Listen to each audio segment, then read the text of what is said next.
I apologize in advance if I am out of line here.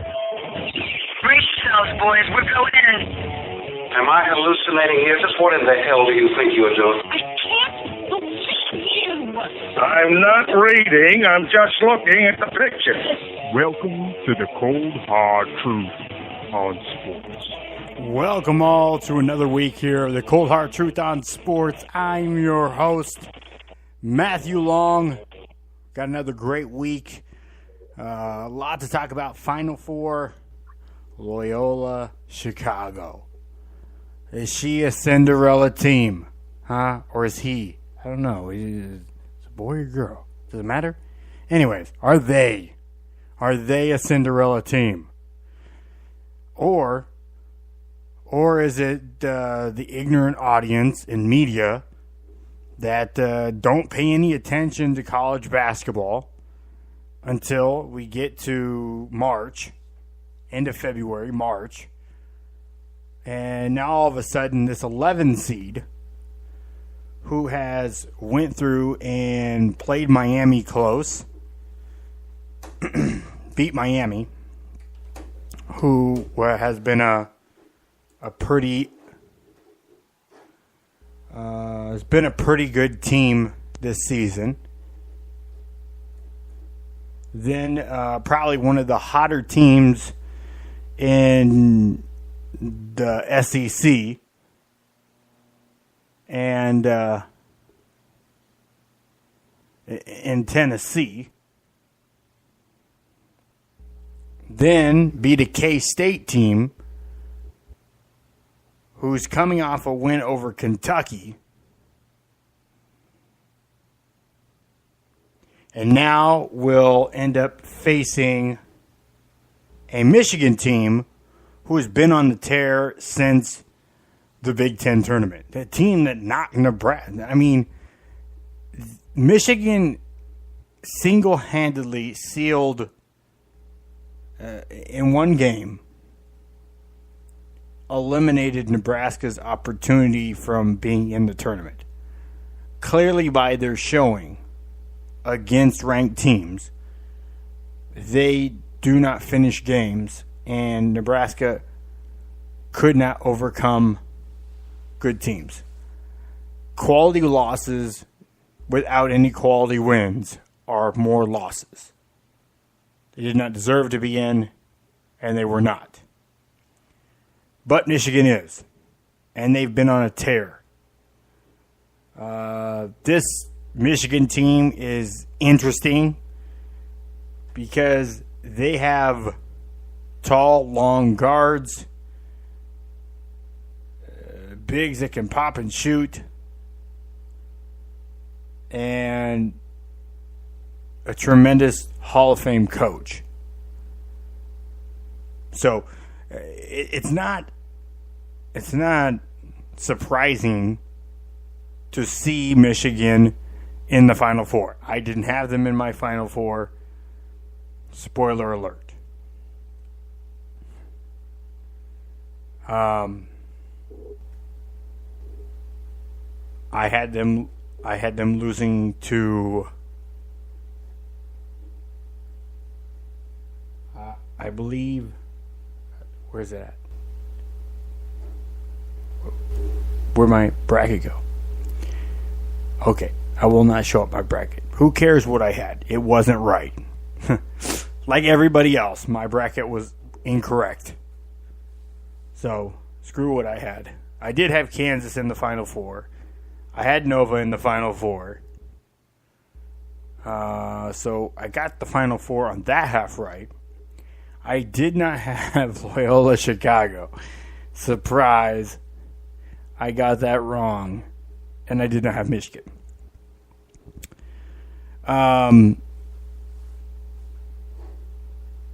It's just... The thing is, like, Cincinnati was the better team on that half. I think Tennessee was probably the better team. You know, you could argue Miami was. You know, here's the thing. college basketball is tremendously different from college football. 5-on-5. So you can, if you have a squad, especially somebody that's been together for a while, and they have a system, and they buy into the system, and they play the system the way it's meant to be played. And they execute. That is going to that's going to make a much bigger difference in the game than I think anybody appreciates.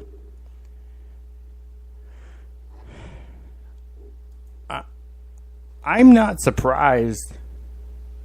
Truly, I mean, we want to sit here and a lot of people are rooting for Loyola Chicago to go to the national championship game.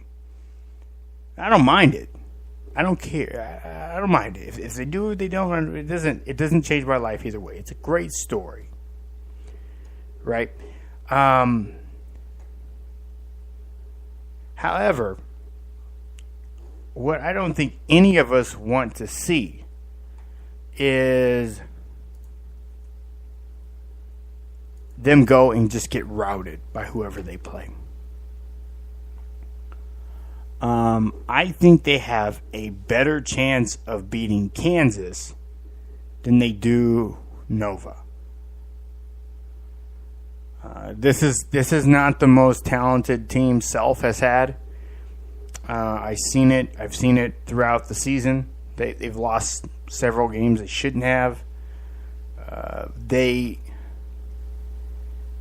got lucky bounces in Lincoln to beat Nebraska.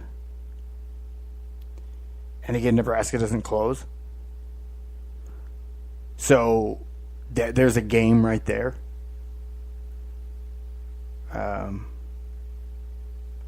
But Porter Moser is one of these guys that he's been in college basketball for some time. This isn't his first stint as a head coach. He was a head coach, Little Rock, Arkansas, Illinois State. So he started his career as an assistant with Creighton. He went to Texas A&M, Milwaukee, Texas A&M. He was the assistant at Arkansas, Little Rock, then became the head coach. Went to Illinois State. Didn't ultimately work out there. He ended up going to St. Louis. Again, the University of St. Louis is that one of those teams a couple of years ago that was in the final. That was not in the Final Four. We're in the NCAA tournament, and they made some noise. And he was an assistant coach on that staff. He was later hired in Chicago.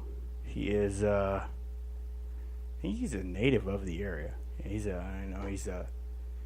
from Naperville, which isn't that far. I mean, not much is too far from Chicago. It's pretty reachable anywhere in the state. But anyways, he's kind of a hometown guy. So coming back to Illinois, Loyola Chicago, it made a tremendous investment over the last several years in their sports programs. Now they're known more for their legal school and for their academics than anything else. But sports have moved in there. And he has been pivotal in in the instrumental buildup of a basketball program. Like I said, in college basketball can be much more competitive within a sport. There's more parity within the sport than there can be in college football because there's less players And you can rely, again, there's only 15, 16 players on the entire team. So, and there's a lot more schools. So people are spread much more thin. Also, the option after 1 year of college basketball, you can go to the pros. College football is different. Players are required to be 3 years removed from high school. So you have to stay to your after your junior year or your redshirt sophomore year before you can go on to the NFL, where you can even apply to be in a draft. So, and there's really no other route. College and basketball, you can go to Europe, South America, you can go China, Australia, and you could play in leagues there. You just have to be 1 year removed from high school. You don't have to go to college. There's other options for professional basketball to get into the NBA. If you want to leave high school right away and go straight to the NBA and be in the G League, you can already do that. I know there's a lot of misconception where kids have to go 1 year in college before they can go to the NBA, and that's a fallacy. Before they can go straight to the NBA G League from high school. They have to spend 1 year in the developmental league before they can get onto an NBA roster, but they can be in the NBA on the G League, in the developmental league for a year. They don't have to go to college. So, I would argue that overall, college coaches are probably going to provide better quality coaching and experience than you would get in a G League team. But because you're going to get paid more money. They get paid more money. They have more resources than a G League team. Yeah, they're, and I think it's out of the 30 teams, I think only 20, was it 23 or something like that? Can you look that up? Can you? All right. By the end of the show, I don't know, fine, just let me know by the end of the show. I think it's like 23. 23 teams, the NBA franchises that actually own their G League team. The Raptors just bought theirs this few months back. They just bought it. So, not even all the NBA franchises own their G League team. And they just changed it to G League. It was the D League, the developmental league. They changed it to G League because it's sponsored by Gatorade. It's the Gatorade League. So, because Gatorade sponsors the NBA, but they wanted to spend more money. And yeah, I mean, there's a lot more competition out there for sports drinks. What's this? It's not a sports drink. Then what is it?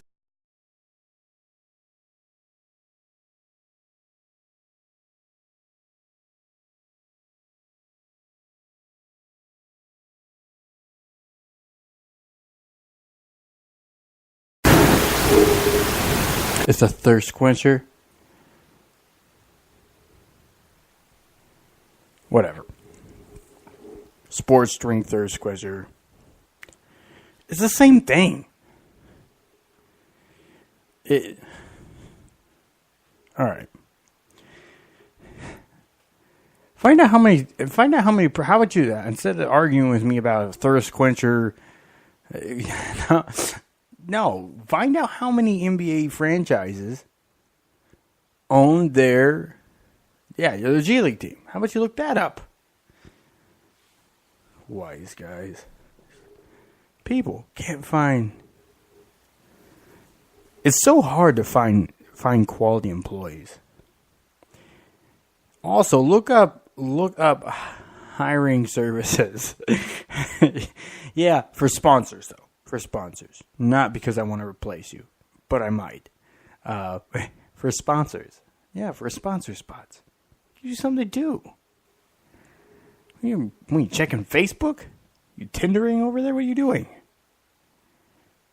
Running the board. Okay, good. You're running a board. I got the board right here. Look that up. I'll run the board. Jesus. Kids. I don't care. Anybody can be a kid. You can. You never heard like scouts or coaches say this kid here. They're 22, 23 years old, coming out of college. Yeah. Anyways, you're distracting me. I'm trying to do a show here. We can BS afterwards. My goodness. Anyways, the number to call in, 347-237-5539 if you want to call in. At 9:30, I'm going to get back to college basketball here in just a second. 9:30, I'm going to have our business and law contributor, Derek Helling, will be calling in. He has a few other articles out there I do want him to plug. I think one's on Fansided. Yeah. I'll have him plug them. He does a better job at it than me. I don't memorize all those things. I know he's at Derek Helling and D Helling on social media. Both of those handles. I don't know which is which. Should I know? I probably should know. But he knows his own stuff. Go over YouTube. Go over to YouTube, the CHT on Sports. Just type in the CHT on Sports and subscribe to the channel. Oh, yes. Thank you for reminding me. Also, head on over to SoundCloud. Follow us there. But more importantly, subscribe to our channel on Spreaker. Now, we have a deal we're working out with iHeartRadio. We want to be able to provide at least the podcasted version of this show on iHeart. But before we can do that, they want us to have, how many? 1,000? 100? 100. We need 100 subscribers. That's it? 100? Come on, people. You can do this. 100 subscribers over on our Spreaker channel. That's Spreaker. It's just like speaker, but with an extra R. Spreaker. Spreaker. Go to Spreaker.com or download the Spreaker app for free. For those of you that already listen live to the show every week or listen to the podcast on Spreaker, I know there's a lot of you already doing that. Go ahead and hit subscribe too.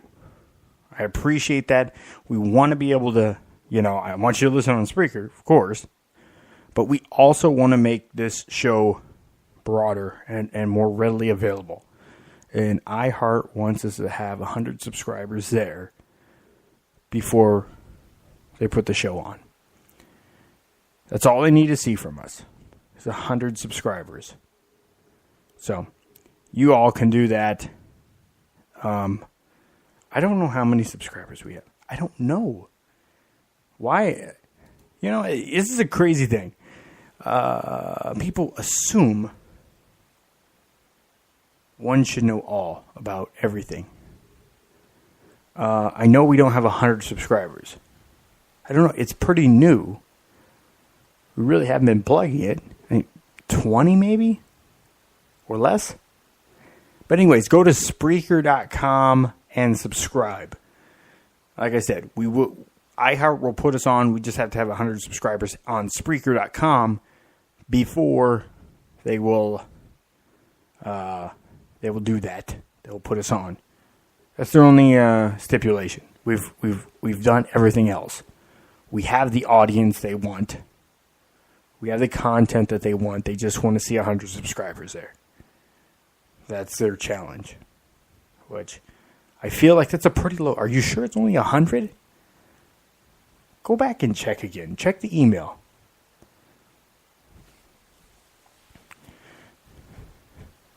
Yes. And some of you are already messaging into the show. If you want to direct message the show, you can do that. Or tweet or Instagram at the show. The handle for the show is at the CHT on sports on all those places. Or you can tweet or contact directly to me at Matt Long Sports. So, but I want to get back into college basketball, and to do that, I want to welcome in, he's the author of the P.K. Frazier novel series, as well as the esteemed co-host of this show, Mr. Kevin Crest. How you doing tonight, Kevin? I'm doing very well. I just was in a trivia contest at a restaurant here in Knoxville, Tennessee with my daughter, and we finished third, and I was by myself. So we're against teams of 5 and 6 guys, so we did pretty well. We had a nice evening, so doing well. I knew you were you knew more than the average guy. You know, you're pretty much the Yogi Bear of sports trivia. You always get the picking it basket. Always. Well, it was the first round they had a bunch of University of Tennessee questions because we're here at UT, which I didn't know because I'm not a UT guy, but we pretty much smoked the second and third round, so we did pretty well. And I say we. My daughter just pretty much said, yeah, go with that, Dad. That sounds good. So, we did all right. So, given that we were up against teams of 6 or 8 guys, I think I held my own pretty well. So we had a good time. So you're talking about college basketball. I heard you just mention that. The Final Four. I'm sure that's where you were going with that. I did. I was remarking about my bracket and how it got busted, but I can't find it, and my producer sucks. So I don't have it in front of me, but I don't think people really give a shit what was on my bracket and how I screwed up. So, but I didn't have Loyola of Chicago or Michigan.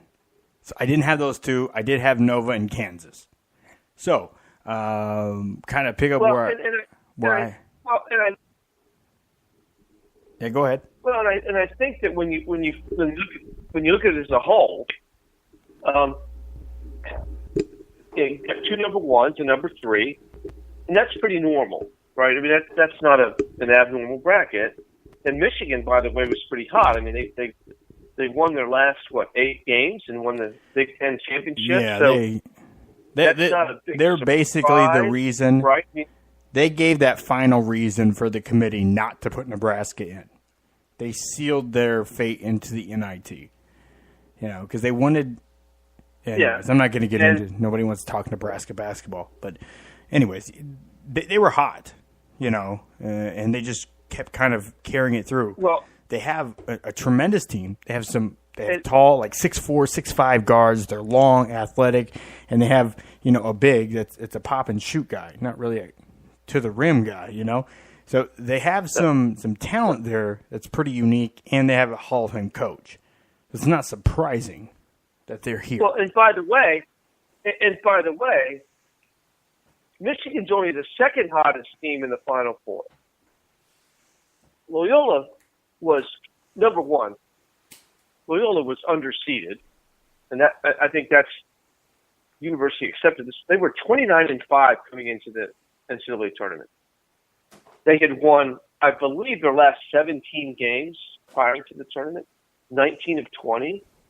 In a pretty good league. Missouri Valley Conference is a good mid-major league.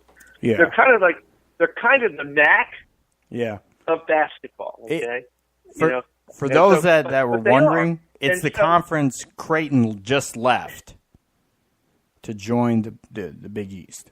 Right. The Big East. That's right. So and I was actually in Dallas for the first two rounds, so I watched those games.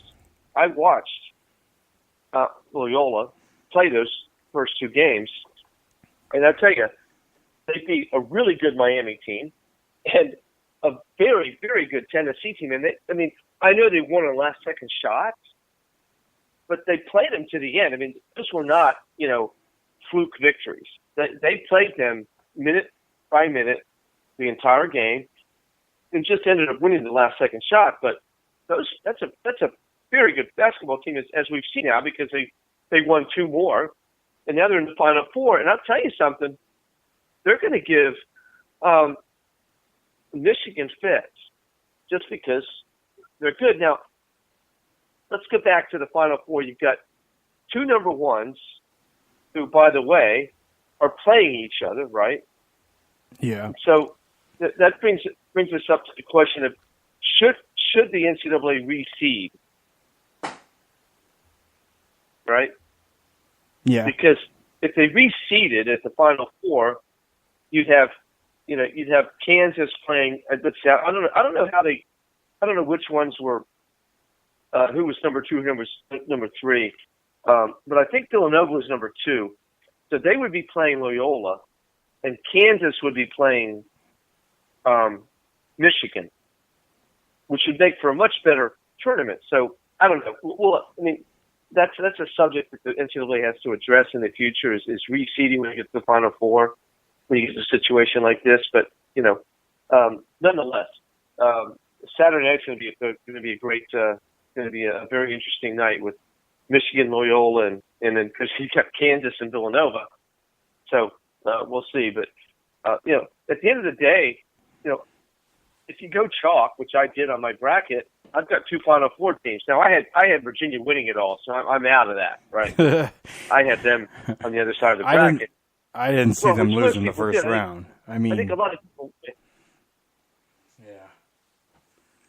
Yeah. Unless you were like a super fan of the University of Maryland, Baltimore, you probably didn't pick them.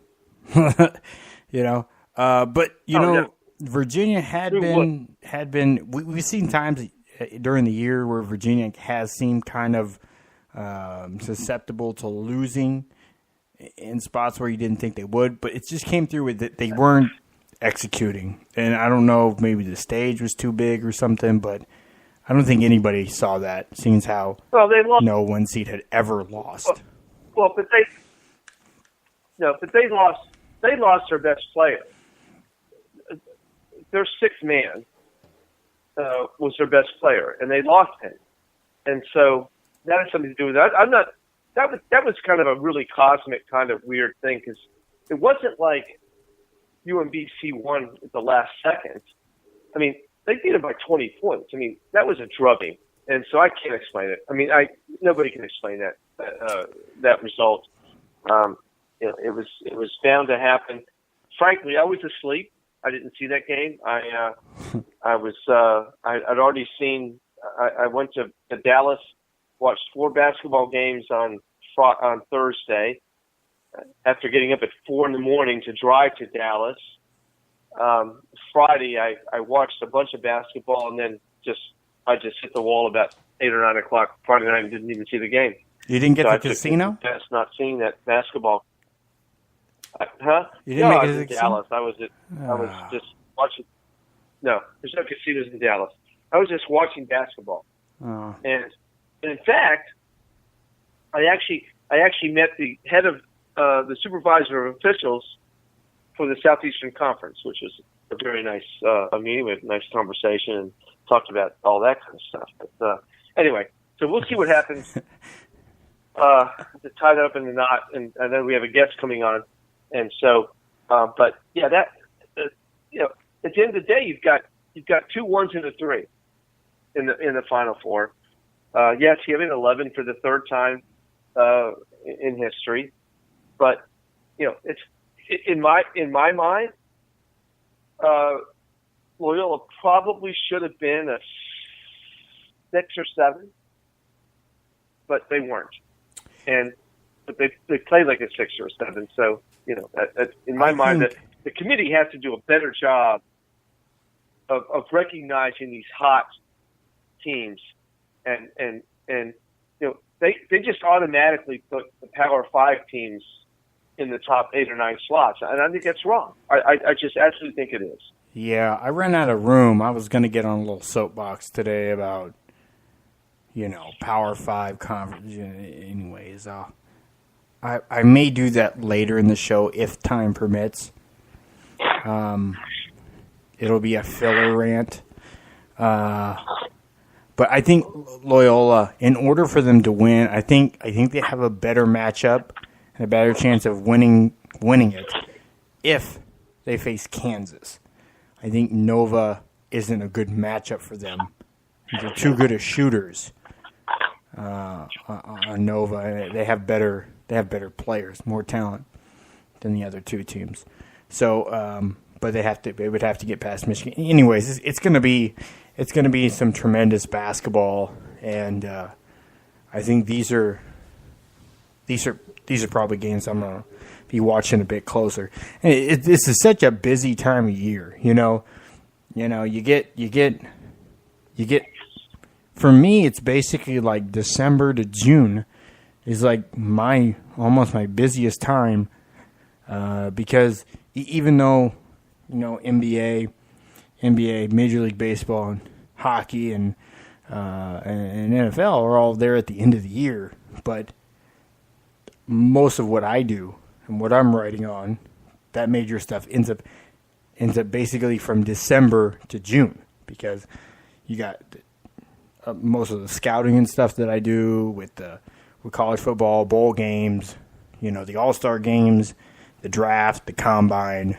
You have, we got the Final Four, and we got the NBA regular season wrapping up, and then they have, the NBA playoffs and finals. So it's all that's kind of mashed in there. It's ended up being my busiest time of year. But one thing I do want to, because here we are 2 days from opening day, and there has actually been some pretty big revelation when it comes to particularly Major League Baseball, or in this case, minor league baseball, a new congressional law that was just put into play that actually changes how minor league baseball players are compensated, and could be a setup for the NCAA to try to add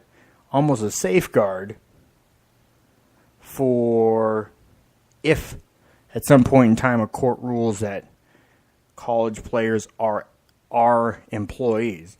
And to explain it in much better terms, let me bring on our business and law contributor, Derek Helling. How are you doing tonight, Derek?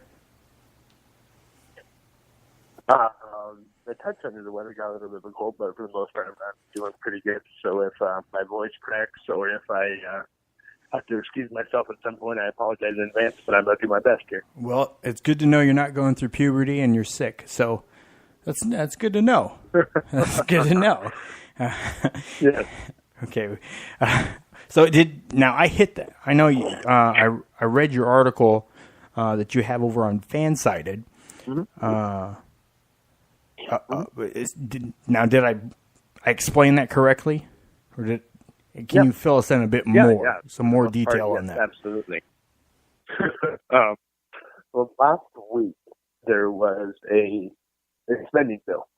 The Congress of the United States of America passes a budget for every fiscal year, and that's what they did this year. Attached to that bill, which has gone through both houses of Congress and has been signed into law by the leader of the executive branch.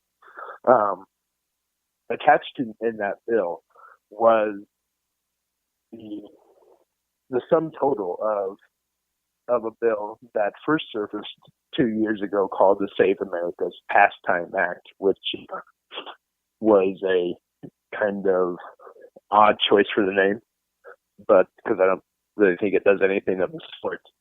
I didn't think baseball needed saving. But anyways, that basically codifies an exemption from federal minimum wage and overtime laws for minor league baseball players. It reclasses them as seasonal or temporary workers. And what that allows Major League Baseball to now do is to pay them whatever they want. As far as the federal government is concerned, players could still challenge and file complaints with their state or local governments based on laws that might be effective in those areas. And that's particularly interesting. As far as because in some states, that seasonal pay, some of them call it Chinese overtime. And it's really common in sales positions. I've actually had some experience with it where, again, that allows the employer to pay you a certain amount of money, a salary.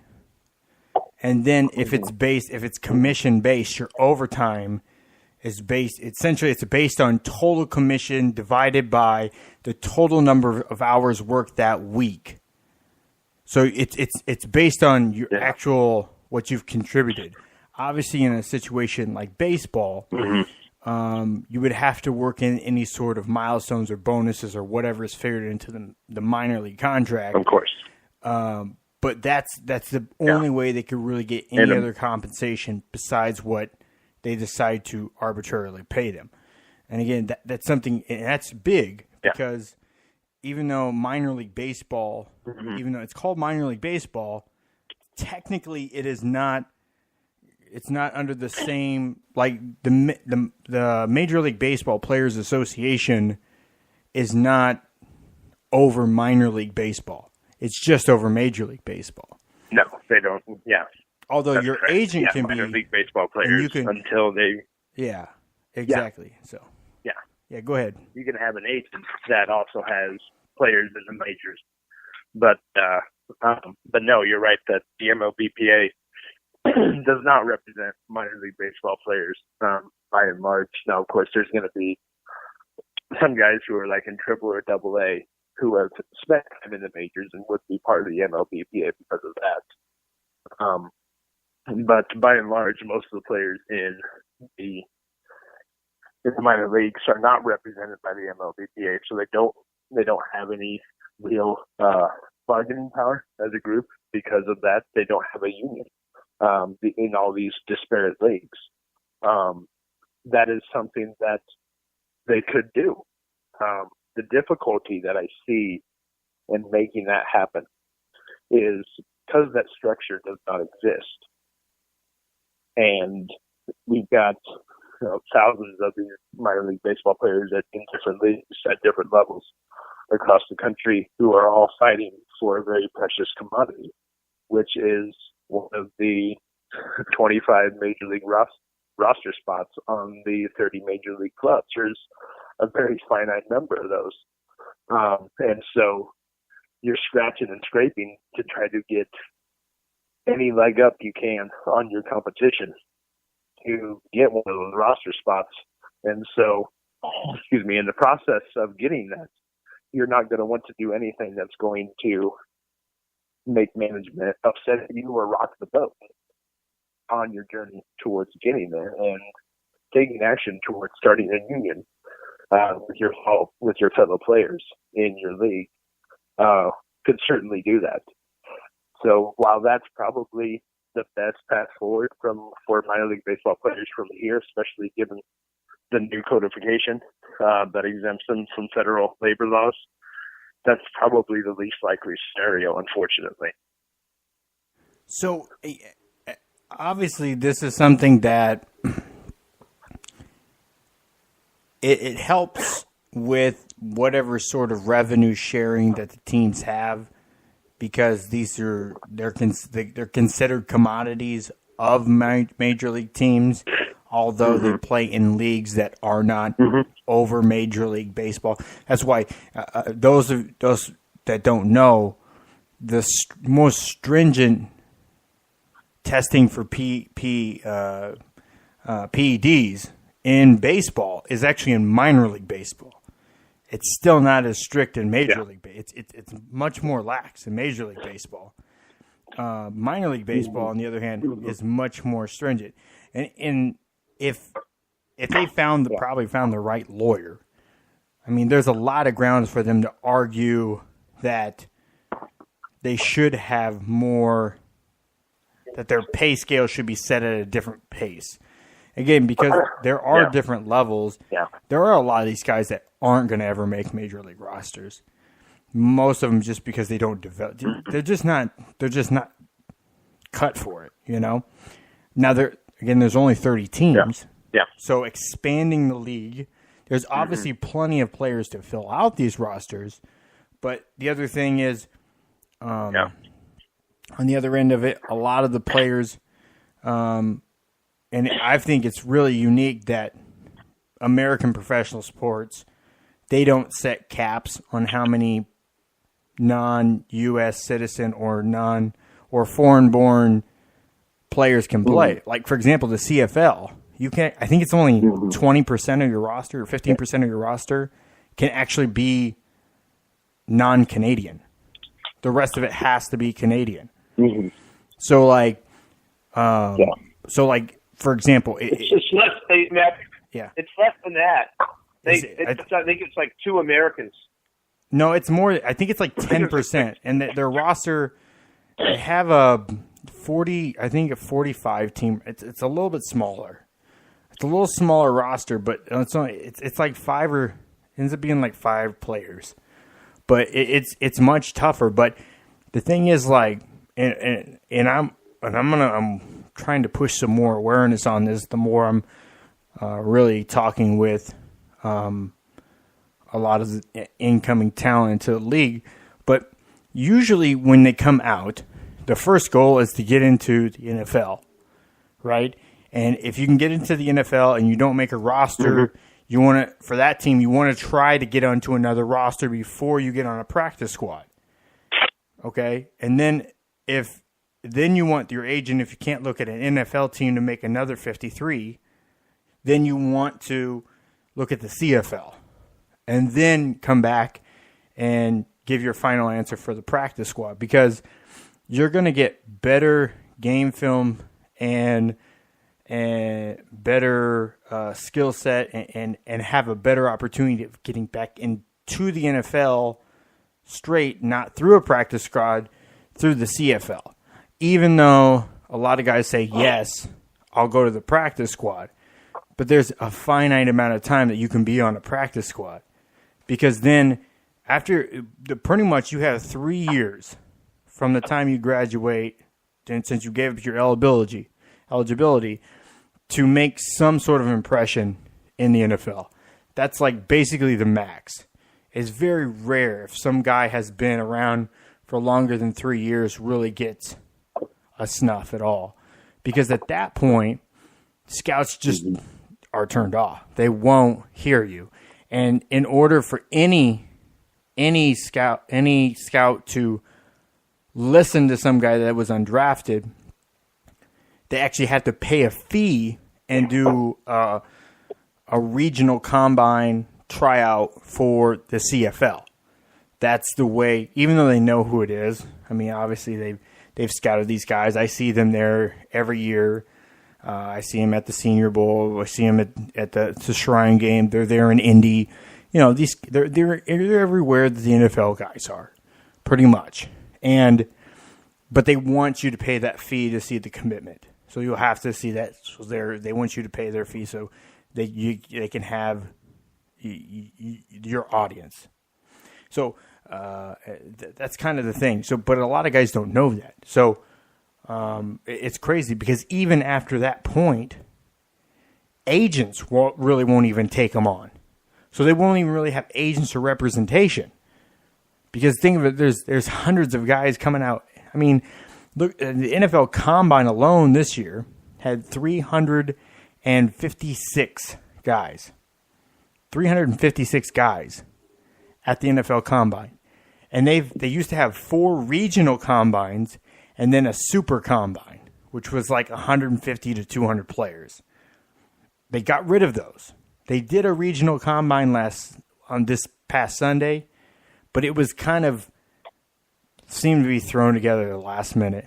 They said all 32 teams were supposed to be there. There was really only 13 teams represented. And they sent some rookie scouts out to give them something to do. But it's not easy to get into the NFL and get in front of scouts. It really isn't. If you don't show up on game tape, then you want to find more game tape. And once you've left, see, this is why I always tell guys, if you're not a first 2-day draft pick, strongly consider staying in college longer, because you got your swag, you got your food, you got your, or transfer. If you're at a small school and you don't think you're getting the exposure, transfer to a bigger school, to get more exposure. If you're be a grad transfer, to get more exposure, because you're not guaranteed really the opportunity. I mean, probably one of the guys that I think is probably, if you look at athletic gifts, Derice Fontaine. This guy, 6'1", 210 pounds, runs a between 4.4 and 4.46 in the 40. His vertical was 42.5, so he out-jumped every other receiver at the combine by 2.5 inches. He had 11 feet 2 inch broad jump. The guy has body control, hands, his track speed. He needs to work on his route running. But the thing is like this. So he sounds like one of the best receivers at the combine. If you look at that, thing is, he wasn't invited to the combine. So how does anybody know? They don't. He played for Northern Iowa. He did well in the Shrine Game. He was an MVP. Didn't get an invite. But he's one of the best athletes that would have been at the combine. But doesn't get any publicity. Doesn't get out there. So now he's relegated to later rounds because of that.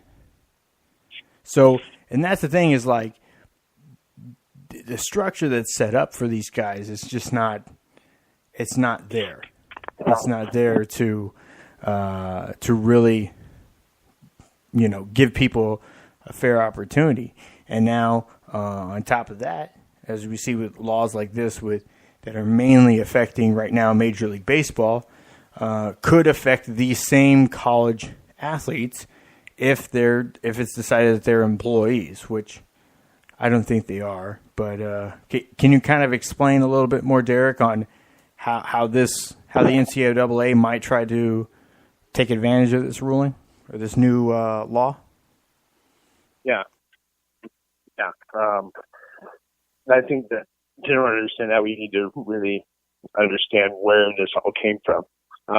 It's kind of you could look at it as a pretty big slap in the face to minor league baseball players, because Major League Baseball spent millions of dollars lobbying Congress over years for this change, for this law to be added in, instead of giving that money to the minor league baseball players or using it to improve the situation.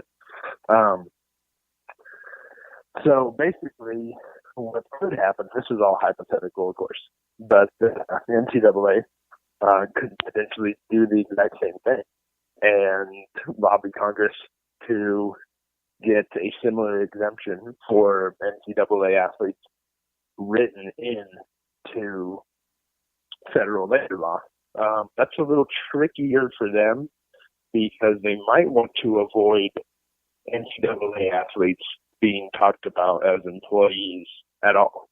And that would be discussing that possibility if they were to get their status written into labor laws. Now, of course, a provision could be included in the bill that specifically stated them as non-employees of the universities. But so that may be a reason why the NCAA doesn't go down this path.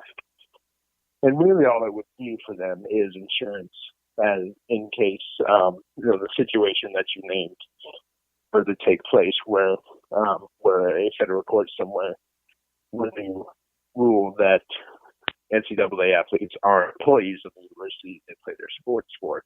If that were to become the law of the land, so to speak, then the NCAA could fall back on that codification in the labor law and not have to pay them really market value as far as the men's basketball and football at the larger universities go, because in my opinion that would pay them minimum wage or less, would still be far below their market value as far as the value that they bring to their institutions still. But Title IX prevents it just from being men's basketball and football. They would have to pay all sports if that was the case. There's prongs to Title IX. Well, there's 3 prongs to Title IX. There's 3 different ways to be compliant. Title IX does not necessarily state that every dollar you spend on football or men's basketball has to be spent on women's basketball or field hockey or this, that, and the other. Title IX says that it has to be proportional to your student body population. So if you've got 60, so to kind of oversimplify it, if 60% of your student body is female, then you've got to spend 60% of your athletic budgets on sports for women. So you can be compliant with Title IX and still pay your men's basketball and football players better than your women's basketball or your women's soccer players. It doesn't have to be a dollar for dollar match. And then there's a few other ways you can be Title IX compliant and still compensate men's basketball and football players based on their market value. And some of those, that's a discussion that we can definitely have. It can take up a half an hour easy at another time. But I think the danger for me there is if the NCAA does decide to lobby Congress to follow that path, to try to follow this path and provide themselves some insurance, is if you get into situations where to me that's only going to dramatically enhance the conditions that have produced some of the situations like we've seen with the FBI investigation into college basketball, where a lot of the money that's being changed hands to make these relationships with these athletes happen is under the table. So if you codify restrictions on what these new employees in this hypothetical situation could be paid, the difference of what they're going to get is going to be done in the shadows again. So where does it look like it leads us as far as college sports? Do you think this, because I know that like you're saying, there's a lawsuit in place where they're trying to sue for it. Is it Kappa? Is that the organization that's with the lawsuit, or who's? Because I know I've talked to a few people. There's several. Yeah. So there's several lawsuits by former NCAA players arguing different things. One is just simply seeking kind of what we've talked about, where it wants NCAA athletes to be classified as employees of the universities that they play their sports for.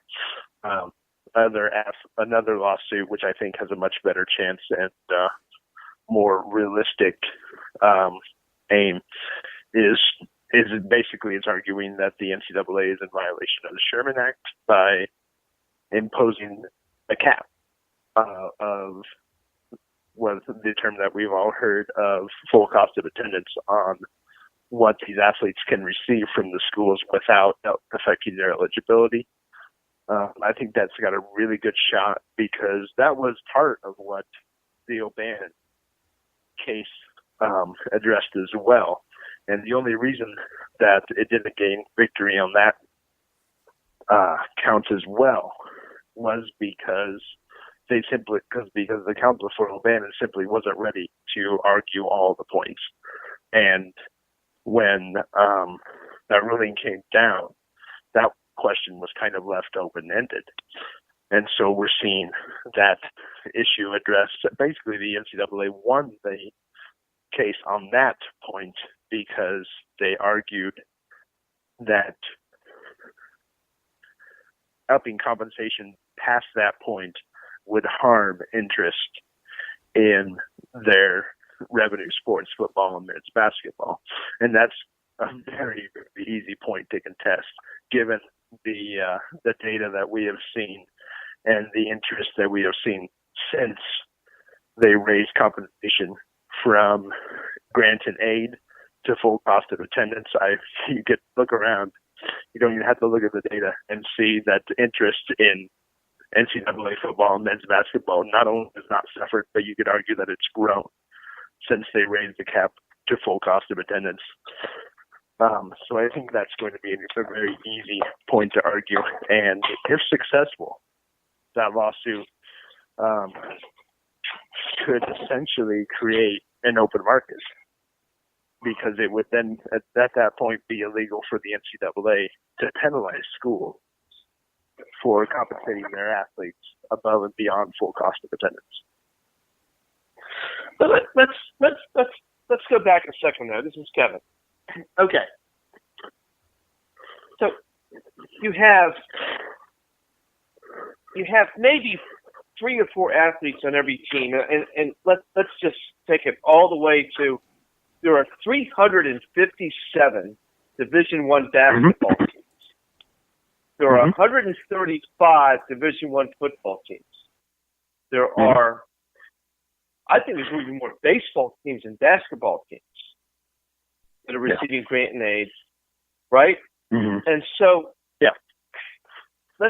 I'm going to take a devil's advocate view of this whole thing. So, if I am the number 12 guy on the basketball team at University of Alabama at Birmingham, I'm just using an example, who has no prayer of ever doing anything at a professional level, and I can do the research, but I'm going to say full cost of attendance at University of Alabama at Birmingham. Let's just say the guy's from Mississippi, so he's out-of-state athlete. It's got to be $35,000 a year, okay? Yeah. So $35,000 a year. And let's say he's spending 20 hours a week on average through the entire year on basketball. So he's getting paid $70,000 a year at full time. That's a hell of a lot of money. I mean, I'm almost 60 years old, and the last job I had, I made $72,500, and I was well compensated. So, I mean, so you've got this situation where it's almost a 95-5 rule. You've got a very small percentage of players who could make the case that market value is higher than that. But you've got a lot of players, so what I'm maintaining here is you could screw a whole lot of athletes, a whole lot of people out of an education if all of a sudden the federal government gets their hands in this and goes, oh, no. You've got to pay, let's use the example of this year, Marvin Bagley III at Duke. You've got to pay him $300,000, right? Well, that's going to come from somebody else. So I hear what you're saying. What you're telling, the federal. What I'm arguing is number one is, well, no, let me finish. Number one is the NBA has to get their act together because Marvin Bentley Jr. shouldn't be in school to begin with.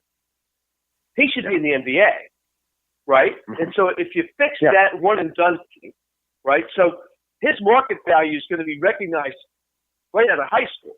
So he won't even be involved in the NCAA piece of this, right? But, I mean, the 12th guy on the bench, to penalize that guy because you've got to pay the other guy that shouldn't even be there anyway. I mean, we've got to. I mean, I'll use basketball because I don't think football is broken. I think basketball is broken, and baseball's not broken. Baseball is probably the best model of all.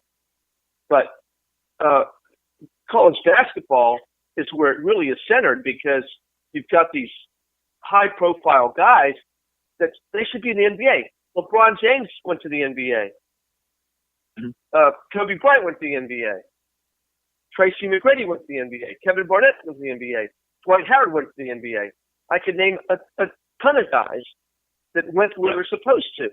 So this arbitrary NBA rule of you gotta be 19 is ridiculous. Number one.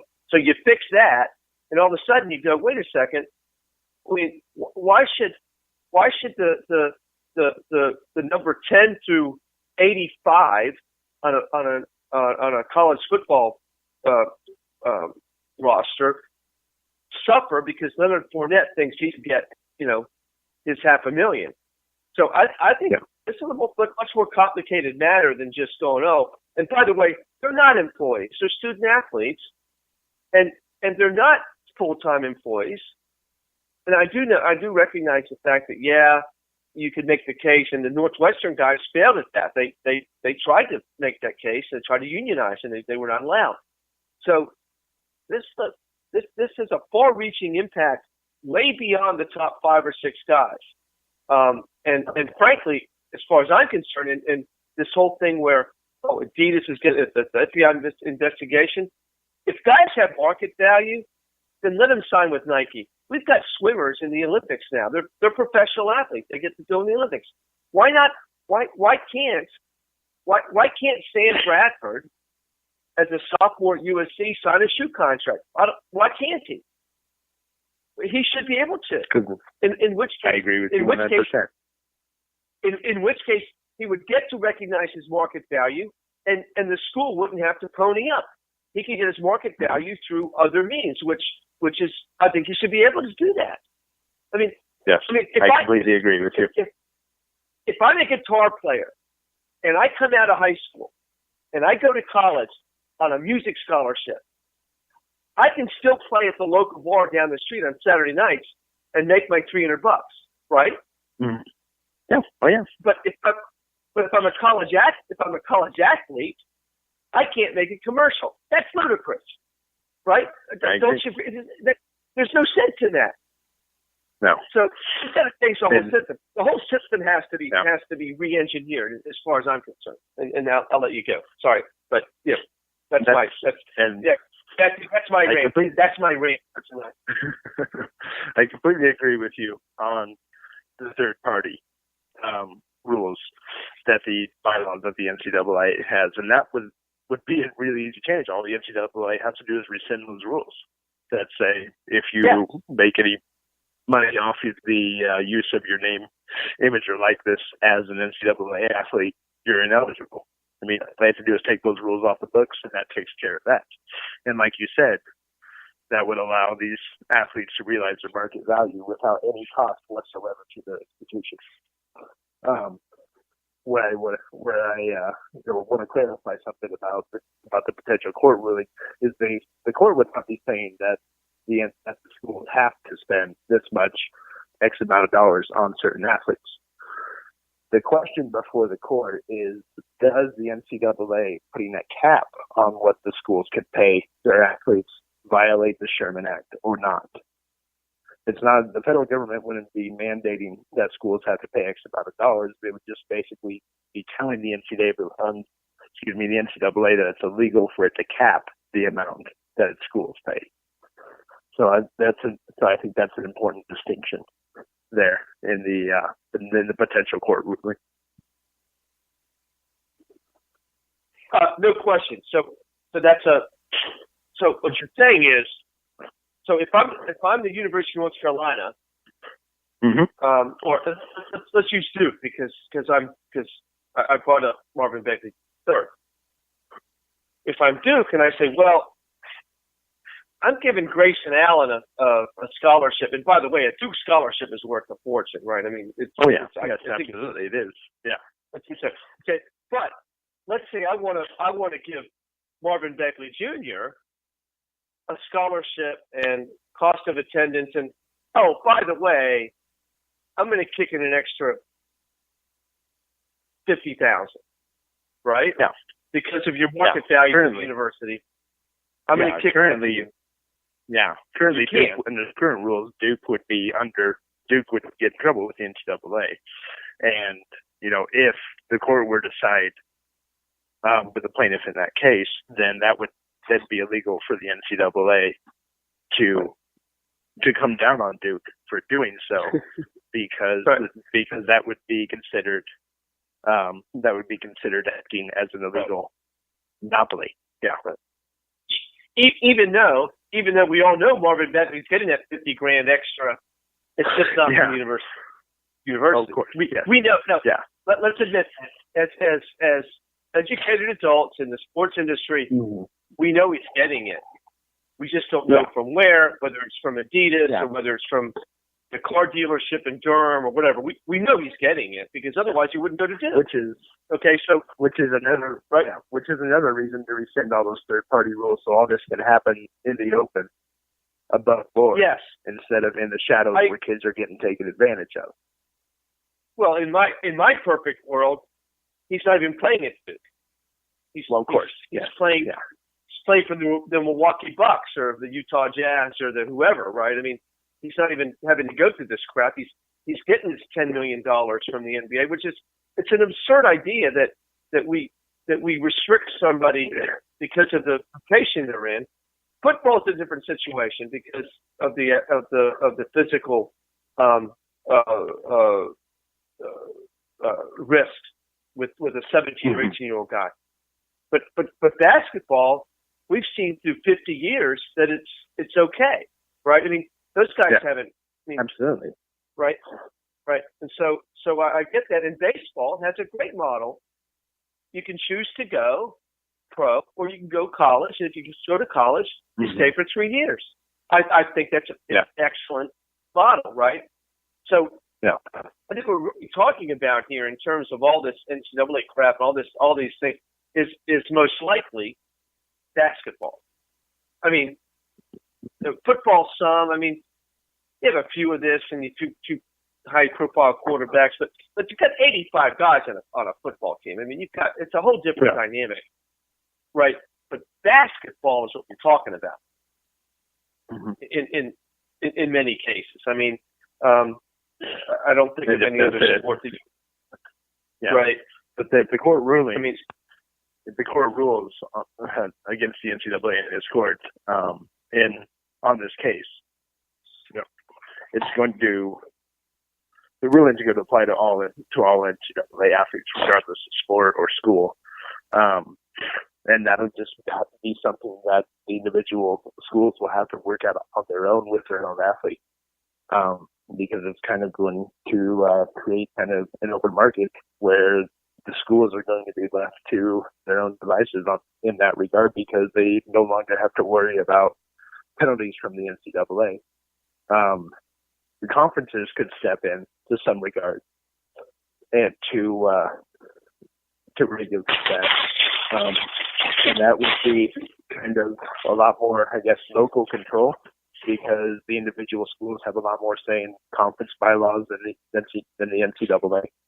But then they would risk perhaps similar litigation being brought against them by athletes as well if they impose caps and restrictions, which any athlete or group of athletes see as too restrictive. So that would be, I guess, brave new territory for the conferences if that were to happen.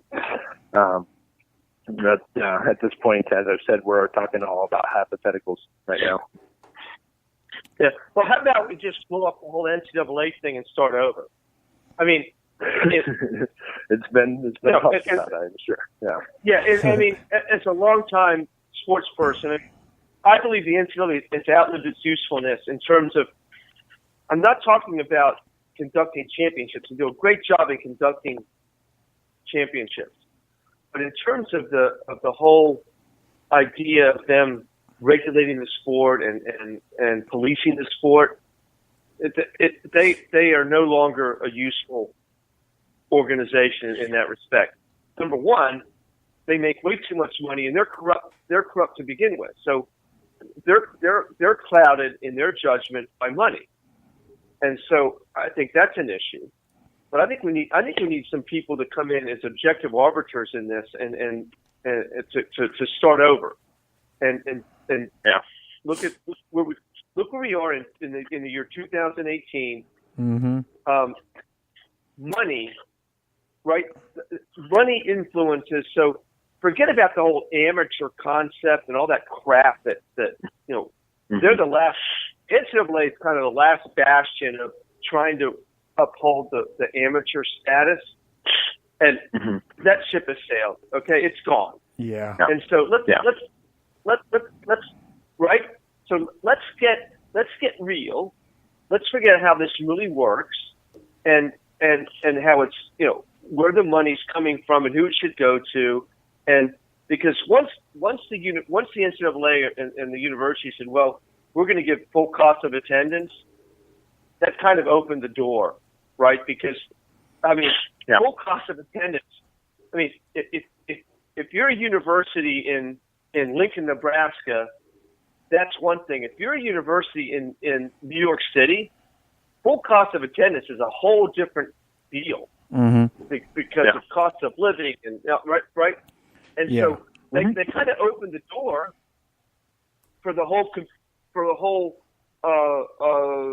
uneven playing field of kind of thing. So that's right. And that I've been writing about this for a couple of years. You've talked about this. Yep. That I believe the NCAA has outlived its usefulness on that side of the equation. Listen, I was at the NCAA tournament in Dallas 2 weeks ago, and I got to tell you, they do a great job of running the events. I mean, that is one cool thing to go. If you've ever been to the first 2 days, the first two rounds of the tournament, 4 games one day, 2 games 2 days later. I mean, they do a fabulous job of organizing and running these events. But when it comes to the rest of it, they're a train wreck. I mean, it's a problem. Depending on the court case, the NCAA might argue that is all they do is run championships, depending on where they are during the court briefing. They've made much more ridiculous arguments than that over the past few years in defending themselves in court. So, and that's it's kind of the what they're trying to do is they're trying to play both sides of the fence, right? Yeah. They're trying to talk on both sides of the mouth. Well, that brings up. And I think that brings up a good point. Not to get too far down the rabbit hole here, but I think kind of to your point that they've kind of outgrown themselves to where they can effectively operate. And there's so much money that flows through it. It's a nonprofit, but I think because it is such a revenue-generating institution within our country. It's not, even though it's a nonprofit, it's not seen as the typical philanthropy, like the Red Cross or something like that. I think there needs to be some sort of oversight or committee that is set up that is a non-biased third party that is keeping checks and balances and stuff like that. I also think that the same way that you would have for real estate, the real estate has it for the law. Every state has a board. Not every lawyer is a part of the board of that state. But if you're a licensed professional in a state, each state has a deputy in the district attorney's office that is dedicated to licensed professions. So, I think that's something that they definitely need to have because they're a quasi judicial sort of setup. They cannot, bring down penalties, and I think that they need to work more to outsource punishment, and especially with this FBI investigation that we've talked about here over the last few weeks. You can go over to the Cold Hard Truth on Sports, our YouTube channel over there. Definitely subscribe. Derek has a great piece over there on basically the breakdown of that ongoing investigation probe into college basketball and college sports on the recruiting side. I think that they need to have somebody there being able to have that police force. They need to use that sort of government power, which is policing, and be able to have that available for the NCAA. There again, we keep talking about corruption, but what is the best way to help with corruption? Sanctioning, looking at how it's being governed. Right now, there is nothing truly outside of what we have in our Constitution and our laws that can govern them. And I think that there's to the point where there's enough lives and enough people that are futures of this country. Because again, a lot of pro sports have to funnel through, especially the money-making ones, have to funnel through college sports, that there needs to be some sort of governance. And kind of to segue into our next topic, maybe this helps a situation like we've been seeing that's been unfolding at Michigan State. We know Larry Nassar being there at Michigan State, being indicted, basically will spend this lifetime and the next 10 lifetimes in prison if he is resurrected as something else. I don't know. Maybe at this point they've deemed him to be resurrected as a jail cell, bar. I don't know, a toilet and jail cell. I don't know. But also the dean of Michigan State has had his own set of rapey sort of behavior. I don't know what this whole culture of being. I don't know. I don't get it. I've never felt that way. But Derek, can you kind of explain the charges that are being levied against the dean, Dr. William Stremple? They're in some natures and some ways very similar to what Nassar faced, and that's unfortunate. But you gotta make sense. You gotta make the fact how Nassar was able to maintain that position and be covered by the leadership there at Michigan State for so long.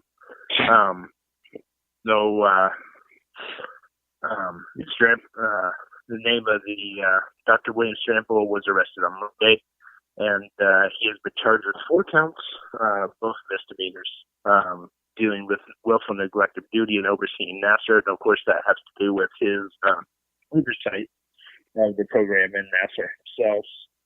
And then he does have a felony charge that he was also involved in some abuse. So if he is to be convicted on that counts, he would face up to 9 years in prison. He's scheduled for arraignment this coming Tuesday, and is currently in jail. The alleged details of his abuse include, routinely glaring at women sexually, making them spin around for him, and I'm not going to go into all the dirty details. It's disgusting, thankfully. But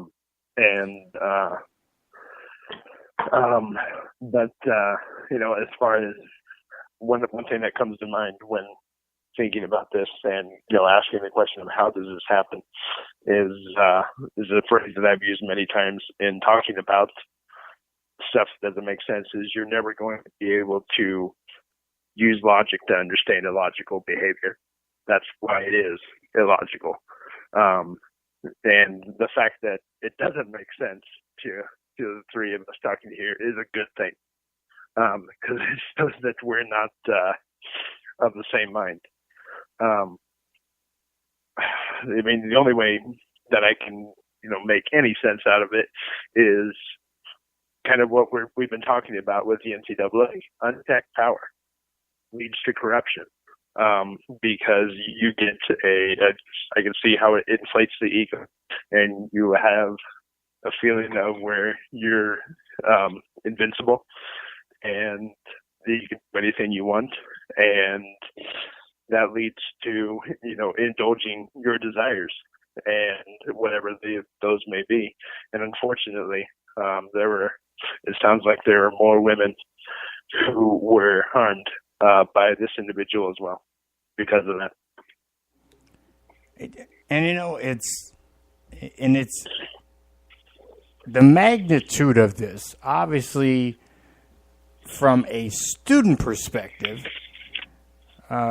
We've seen there's a documentary, The Hunting, that was out. It's been almost 4 years, 4 years ago.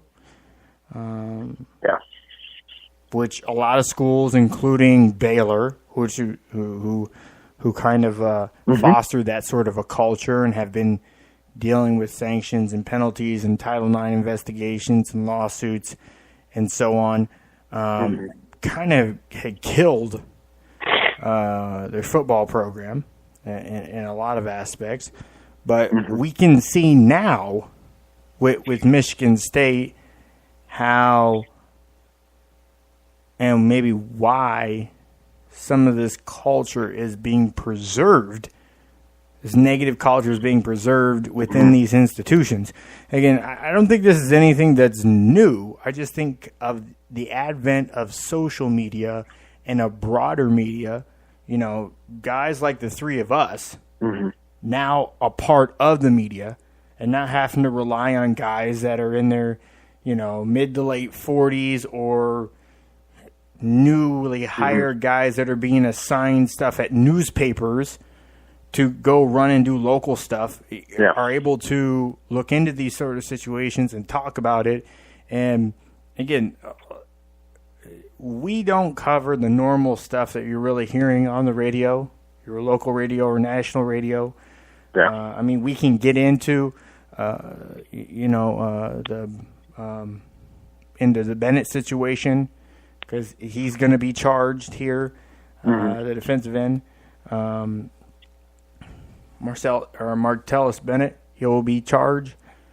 Here pretty soon. I know that's something we covered in our pre-show meeting, but again, this is something from 14 months ago. Bennett, him and his brother have been up for awards from BET, from the NFL. He's been one of the finalists for the Walter Payton Award. And again, this stuff is for philanthropy, what they've done to give back to the community. And that's what they're doing off the field, to give back to the community. That doesn't say that they've done everything right. Bennett had an issue, again, only weeks before the shooting and massacre in Las Vegas, where there was a report of an active shooter. He decided to be sketchy and run and hide and try to duck police. And then when stopped outside and was detained, and then again, he didn't have identification on him. They identified him. He said they took his word, they Googled him, and they verified him from a Google search. Yeah. Not even requiring actual identification.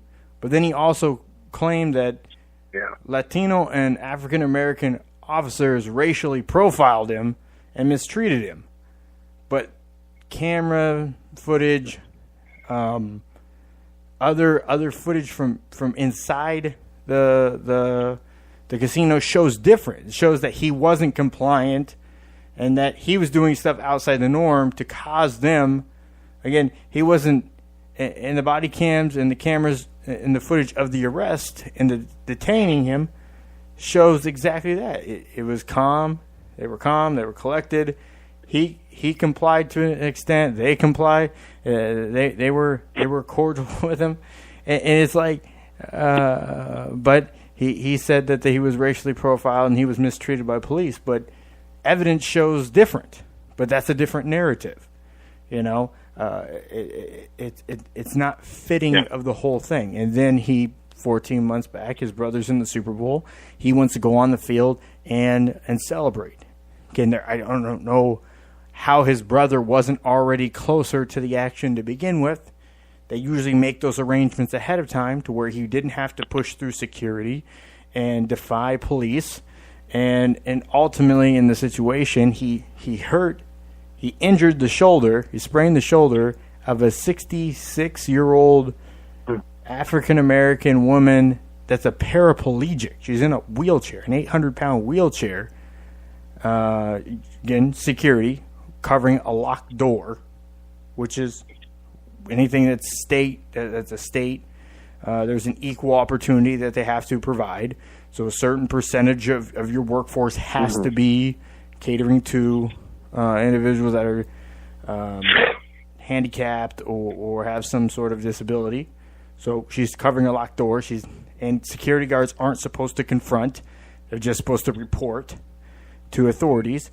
And he pushed her back and sprained her shoulder in the process, which now, 14 months later, after everything gets put together, they have introduced this to the attorney. The attorney's office has decided that they were going to charge him. Obviously, there's four eyewitnesses in the situation that are testifying against it. That's enough people to say that there's a chance beyond a reasonable doubt that they could convict him of the charges against him. So it's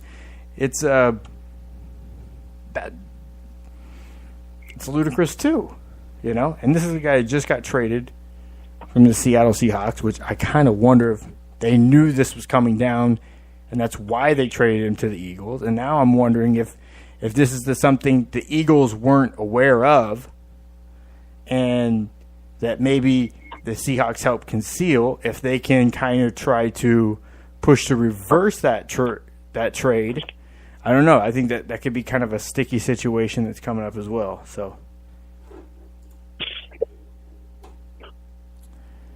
have you seen much on that? On those charges against Bennett? Oh, I've read pretty much accounts on both sides, and that'll all be determined in the trial as it plays out. So at this point, we're at a kind of point of he said, and obviously the video to a large degree is objective. The sentiments on what happened obviously are not. That's for Bennett and the officers to decide. But and another phrase that is brought to mind regarding professional athletes is that nothing good happens for you it's out at 3 a.m. If you're in that position. So so this may boil down to just be another piece of evidence for the wisdom of that phrase. But as far as the connection, and I guess maybe not connection is the right word, but in relation back to what's going on at Michigan State in that regard of we kind of see the same thing play out in that power tends to corrupt and inflate egos, and you think that you are above the normal morals and the normal even laws that apply to everybody else because of your privilege and position. And that's how things like both the examples that we have given happen, in my opinion. So we're gonna have to. We'll keep an eye on this and share more as more information comes along, as well as there's a few Supreme Court decisions that could be coming down here, as you were saying, as early as Monday. So we'll keep an eye on that and update people. Go ahead. Yes, and we've been, I mean, if the Supreme Court does decide on Christie v. NCAA, which is the thing that we've talked about on past shows on Monday, then we'll definitely have an update on that.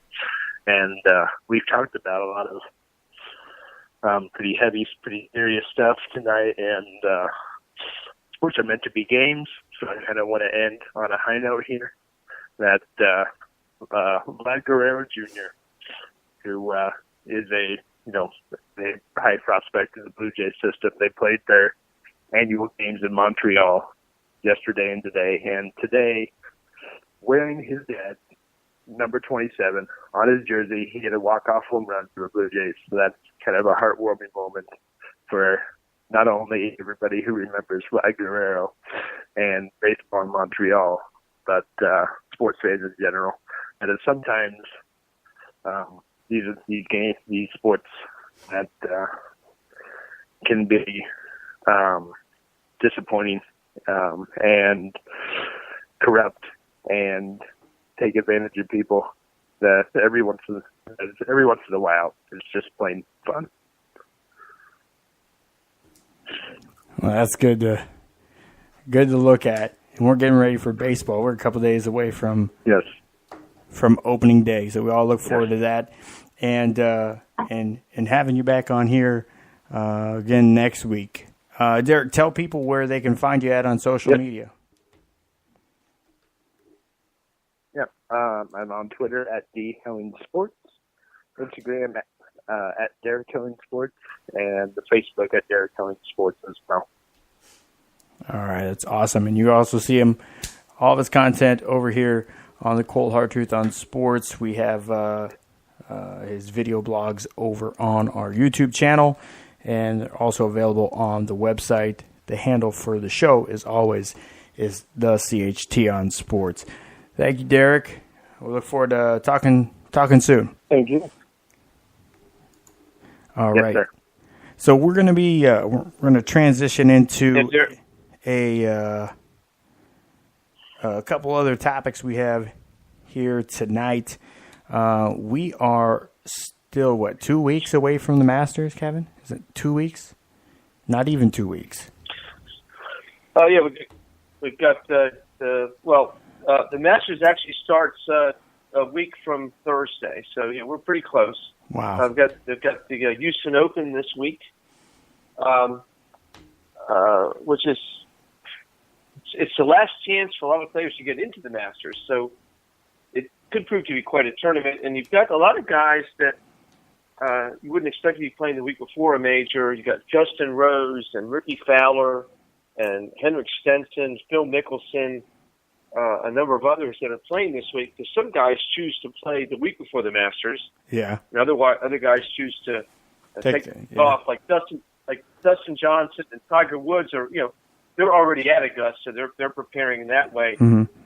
But Phil always chooses to play, and so you got if other players like Steve Stricker and Ian Poulter, who aren't in the Masters for the first time in a long time, they're trying to play their way back in. The winner this week gets a spot. It's one of the last spots in the Masters. So this is always a fun tournament for that reason.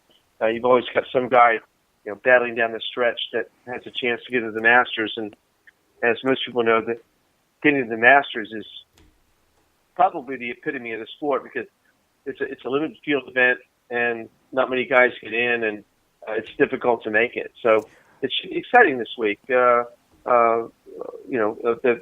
The fact that the Houston Open has gotten this They've been in this spot since 2007, so it's been that last chance to get in the Masters for the last 11 years. So we'll see. I mean, it's a very strong field this year. Is Rory playing? Than I can remember.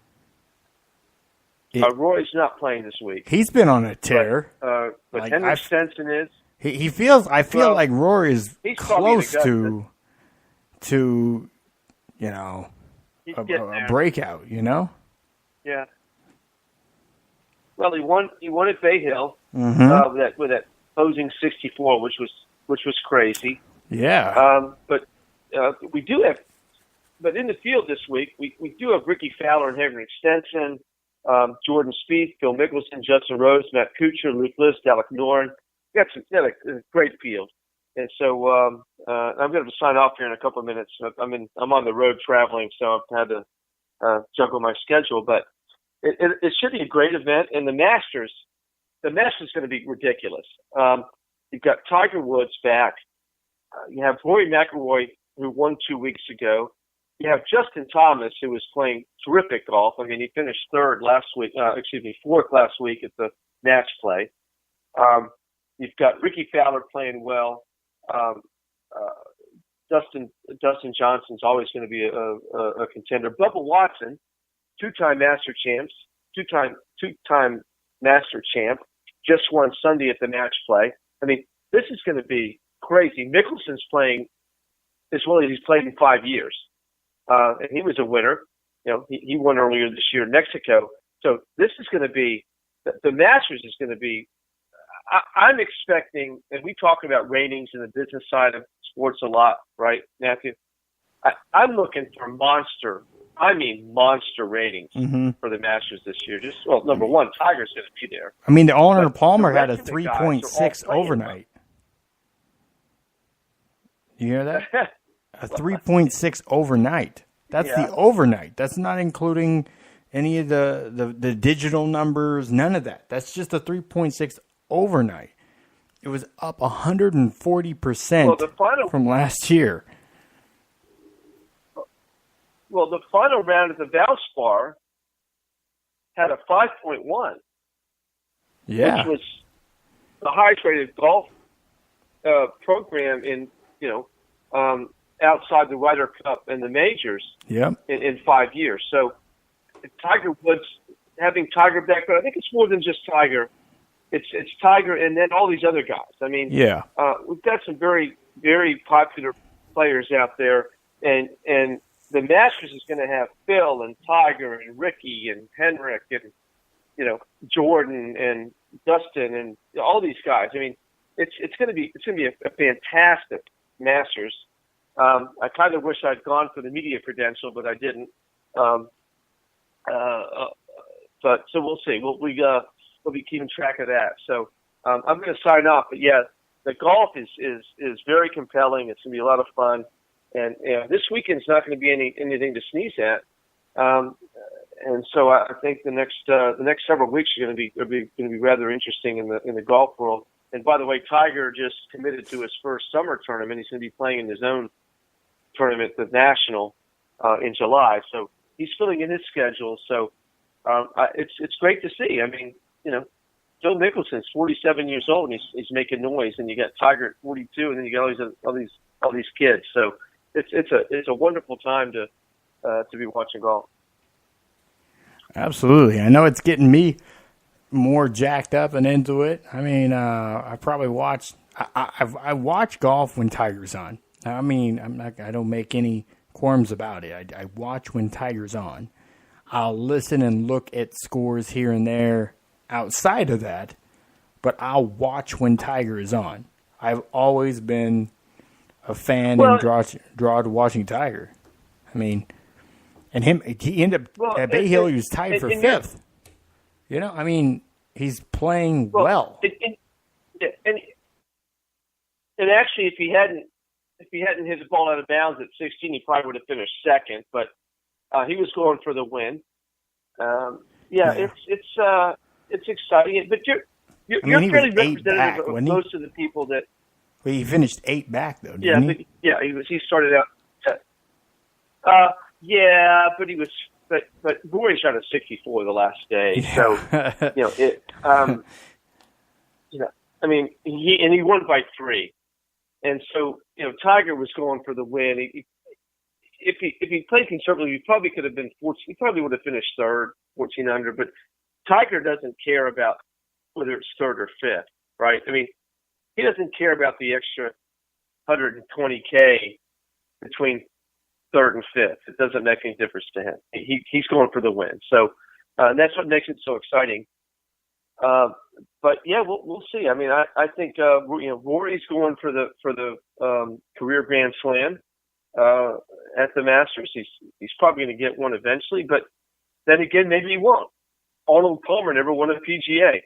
Sam Snead never won a U.S. Open.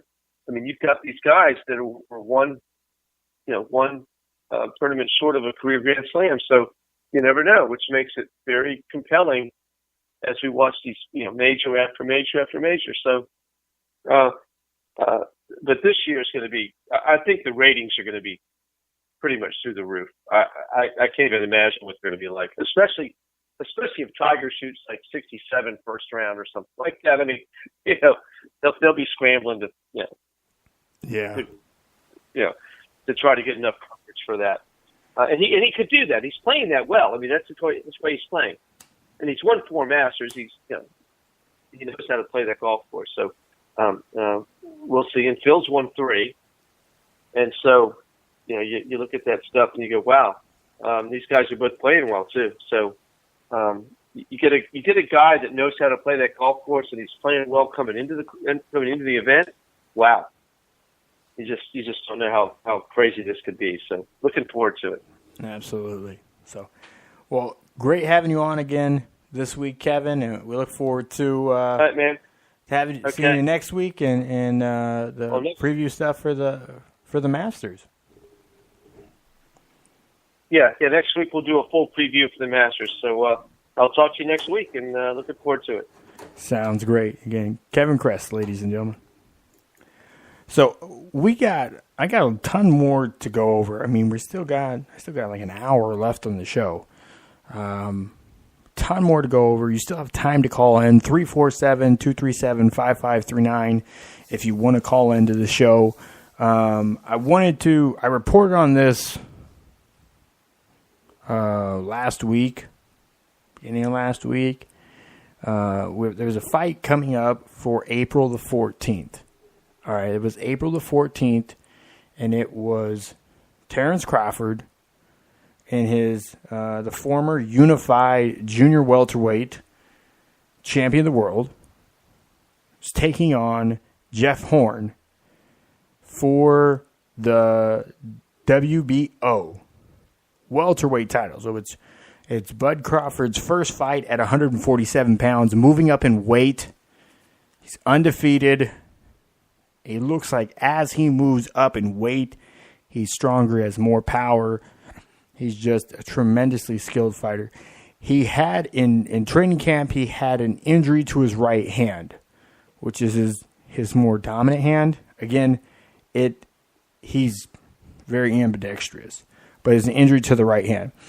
There was no bone break. There was no ligament damage. He did see a doctor in L.A., I believe.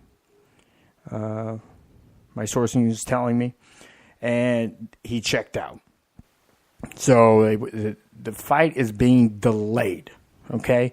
So from what I've understood with this card, the card for the most part is going to stay intact. From what I know, and the fight's being pushed back to June the 9th. And will be in Las Vegas at the MGM. All right? Now, on that original card, Arum is trying to push to get Manny Pacquiao on the card. He declined the April 14th date. Again, pushing it back a couple months could help put them in a situation where Terrence Crawford is the co-main event with Manny Pacquiao. Now, this fight with Jeff Horn, if everything in their world ends up how they wanted it, this fight for the WBO title would have been Manny Pacquiao and Terrence Crawford. Kind of the passing of the torch to Crawford within Top Rank Boxing as their lead guy. I don't think without a question he is their lead guy as far as age and talent goes right now.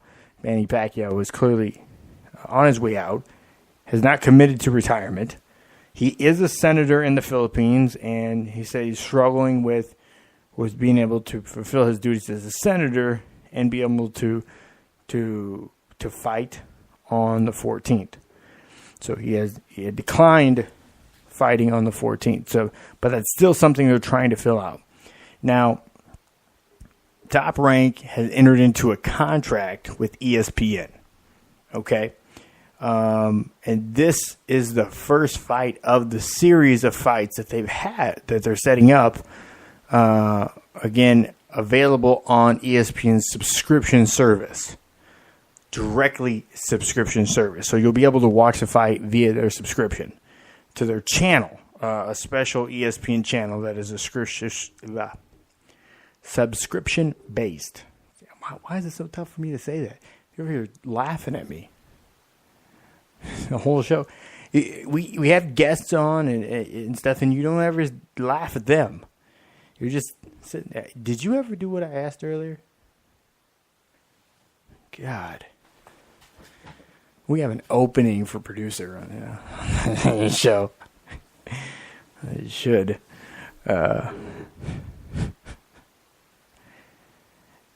Relegate you to sideline reporter.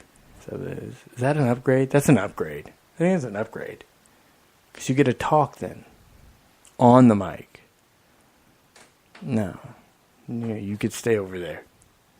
No one wants to hear you. But it's going to be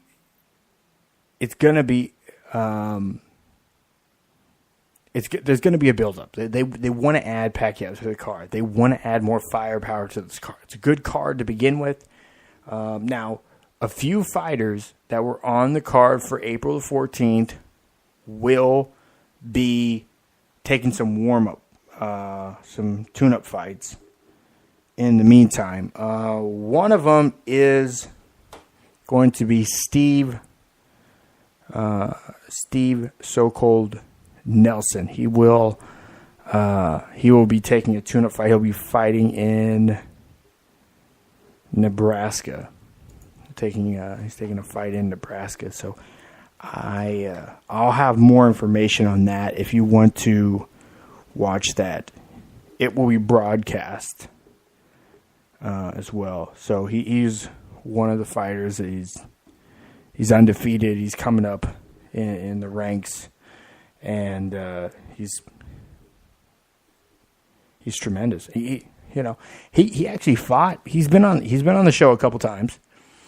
He fought in the World Series of Boxing.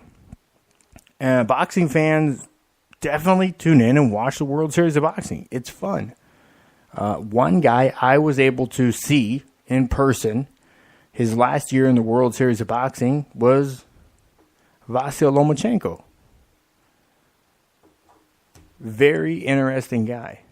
Again, it's amateur boxing, but it's fun. It's fun to watch. So it's crazy though, because it's like as professional boxers, they have all these they have camps. They go in and they train and they train and train, and then they fight. There's some sparring. With that, there's no practice. You fight every week, sometimes twice a week. And you just keep going and going and going. It's a season. So there's tremendous wear and tear on the fighter and the body. And you're always preparing for something new. And you don't necessarily have the time to work out a game plan and do it. It's all on your toes in the ring. It's amateur. Again, it's amateur style boxing. It's more of tournament. The season built up to a tournament at the end. And it's interesting. I enjoyed it. I covered it. But this year, there is no team for the U.S. There's no U.S. team. which is sad. I always like seeing a team for the but the U.S. did not field the team this year, so I kind of saddened about that. But the season did start. Yeah, it's already started. So, but he'll be fighting here. I think he fights Nelson. I think he fights the 29th. I think he fights Thursday or Friday. I'll have to go look. I'll let you know. I'll tweet it out. I'll put it out on social media. So you guys can see. So you have a link for it instead of, spending too much time trying to figure out the date for it. But he's he's been on the show a couple times. So he's going to be taking a tune-up fight in between. So I will share that information on social media once I find it, if you guys want to watch that as well. So, also, just a quick reminder. I know, thank you for a lot of you loyally listen on Blog Talk Radio, but you can also listen to the show live. Now, as you know, normally after 2/3 through the show, it cuts off on Blog Talk Radio. And then we have an hour of overtime. It's a 3-hour show. The only way you can listen to the full 3-hour show live is via the Spreaker app. Spreaker. Go to Spreaker.com. You can download the app for free and follow us. And by the way, it's 28. I think it's at 28. We haven't pushed this at all. It's pretty new what we're doing. Again, we're always trying to work to syndicate and grow. Working on Stitcher, Twitch, Anchor. There's a lot of stations and stuff we're working to build out from. But particularly Spreaker, because we've worked out a deal with iHeartRadio. Okay? They need to see 100. That's what they're telling me. 100 followers on our Spreaker channel in order for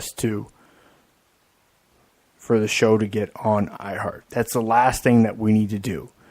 We've got more than enough on Twitter, more than enough for them on Facebook. They need us on the Spreaker channel, which is one of our broadcast platforms. Again, Blog Talk and Spreaker.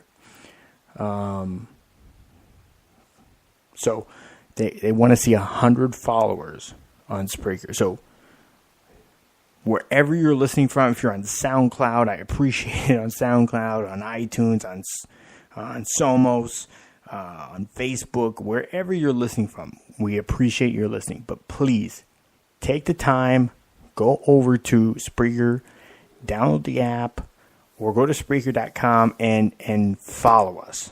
And follow us on Spreaker. Be tremendously helpful. The effort that we put in here to grow the show is a lot of time, a lot of work.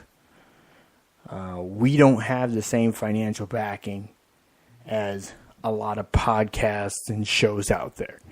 But we work hard. Again, and the whole concept and idea behind our show, again, we say real sports talk, real sports take. This is the cold, hard truth on sports, and we want to keep it that way. We're not just here to talk about stats, not just some fluff news topics, as you all know who listen all the time. We have very differing points of view, and we want to be able to address and attack topics that are important. I'm not going to get into that one, but producer wants me to plug something else, but right now, yeah, I know that they can. I'll address that another time. Right now, the biggest thing to help us out right now is going over and following us on Spreaker. That's where we're needing the most support right now at this time. Yeah, this is actually episode 255.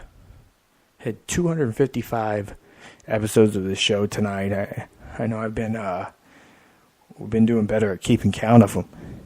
Yes.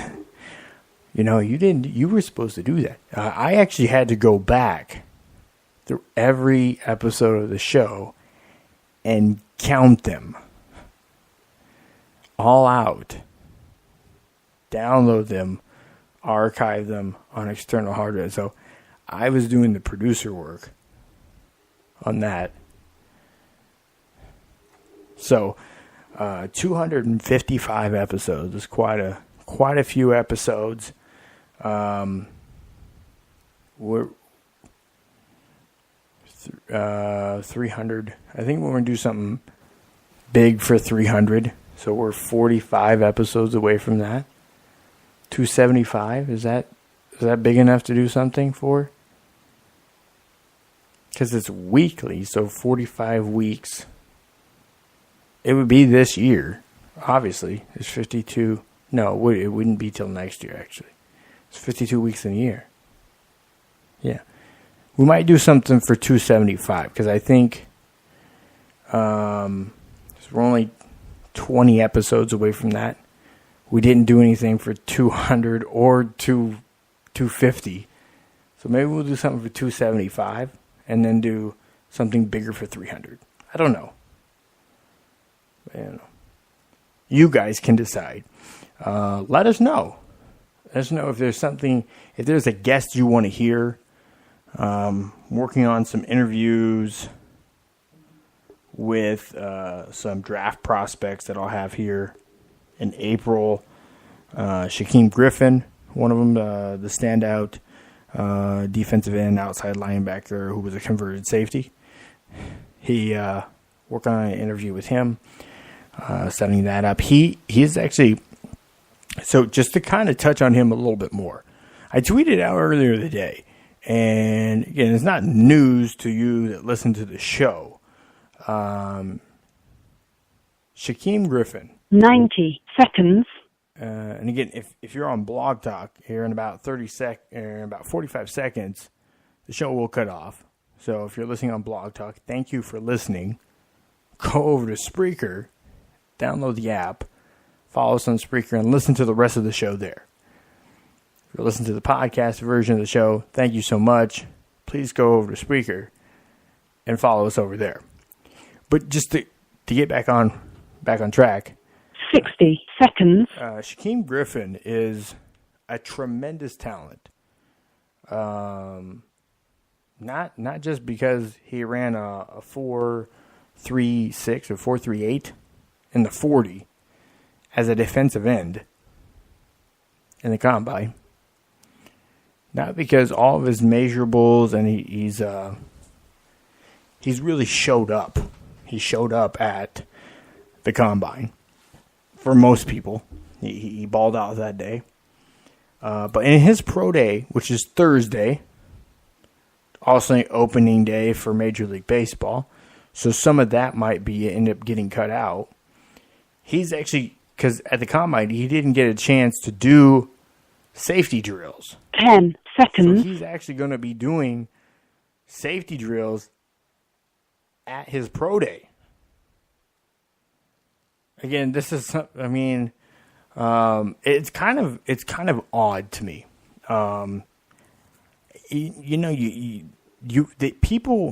People tend to really resist some things that they don't understand, right?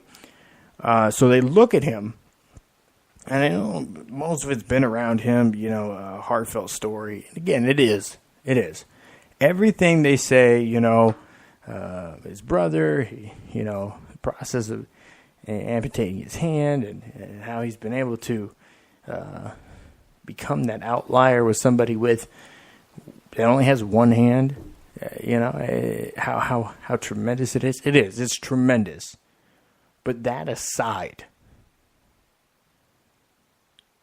this guy has a skill set. His skills and his talent are all of guys that would go in the first 2 days of the draft. And this is being tremendously overlooked. It's not being talked about at all. All the people are talking about, he has one hand. What is he able to do despite?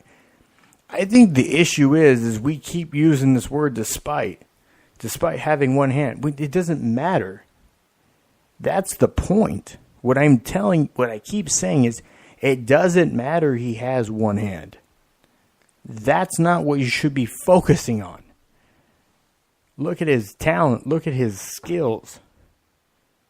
He's a good guy. He's humble. He works his ass off. He did training. He did training in 2 places. So not only did he do training for the combine in one place, but he went for a specialty training to another place. He was doing workouts in 2 different places. The time and effort and money is being put in to him after his college career, before his pro career starts, is tremendous. He's not going to be one of these guys that get into the league and now he's going to fall off. He's going to fight. He is a workhorse. He puts it in. Worrying about him, is he going to be able to succeed? Should not be a question. He will succeed. That's not I don't see that as a question at all.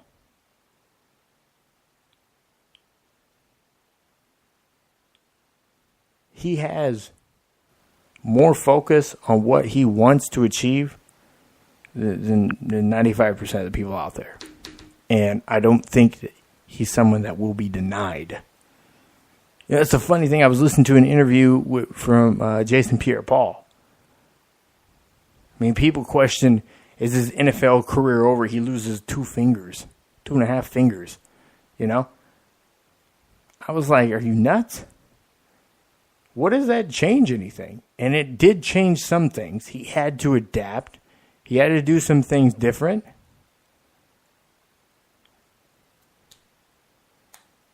But he balled out. He played, I think, the 2nd most snaps in the NFL for a defensive end last season. It's crazy. The guy doesn't come off the field.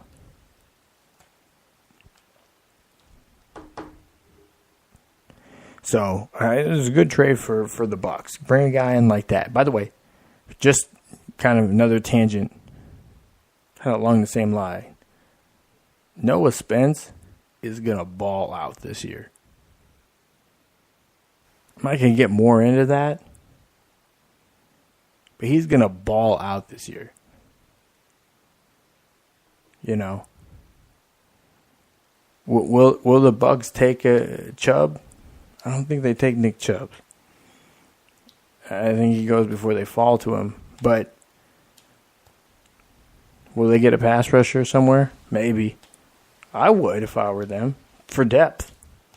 For nothing else but depth. So, Noah Spence is going to ball out this year. People question his health. His health is not questioned. His drive and his motivation is not questioned. Noah Spence is going to ball out this year. He was balling out at the beginning of last year before he had his unfortunate incident. But he's going to ball out this year. I'm not worried about him at all. So, but back on Shaq Griffin. So, looking forward to setting up an interview with him here in the early half of April, pre-draft. I'm working on I might do a sit-down. I might do a video interview. Or I might have him on the show. I don't know yet. working out the details on that. Something to look forward to. But again, first 2-day talent. It's not a surprise. It's not surprising to me what he does. The thing is, if you watch a guy, it doesn't matter really. I mean, you can see guys how they're balling. Again,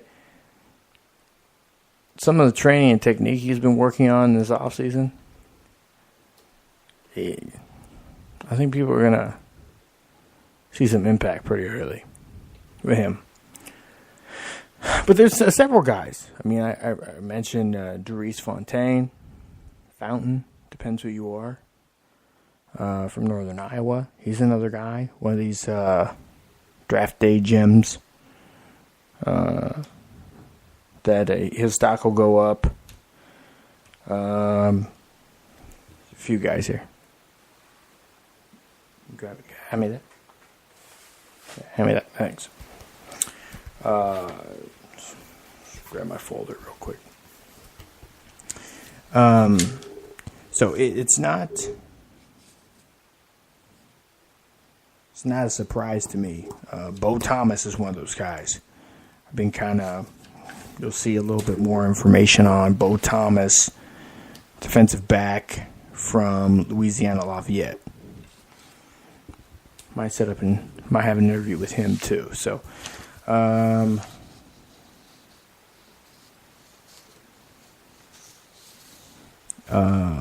Taj Williams is a wide receiver from TCU. Another guy. Many that I've talked to thought he should have been a combine guy as well. So we'll see from him. They got their pro day going early April. So same with Louisiana Lafayette. So I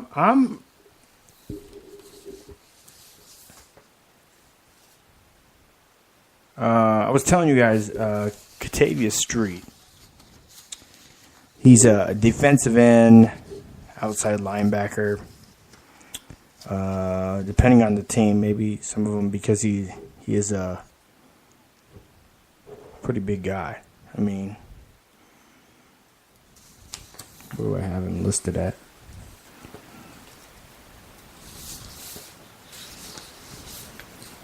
Street has Street listed at, I don't have his weight. Anyways, I mean, a lot of these guys, Street had improved. He started out, he's a 4.6 guy, 4.6 40 guy.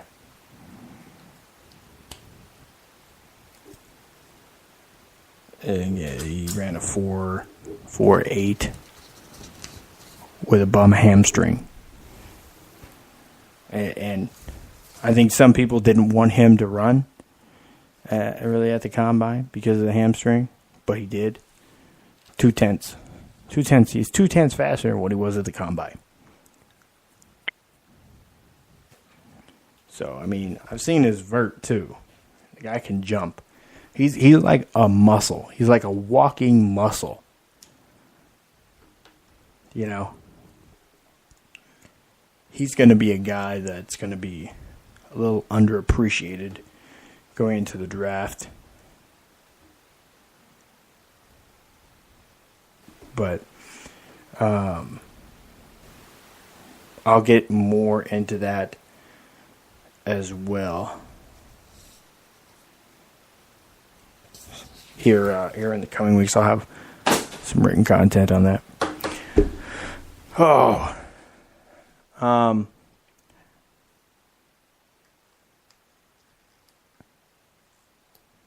Now, yeah, I'll do that. Yeah. Odell Beckham Jr. This is a topic of conversation around the league. People are like, are they shopping him? Are they not shopping him? What's the deal, Matt? Tell me, what's going on with him?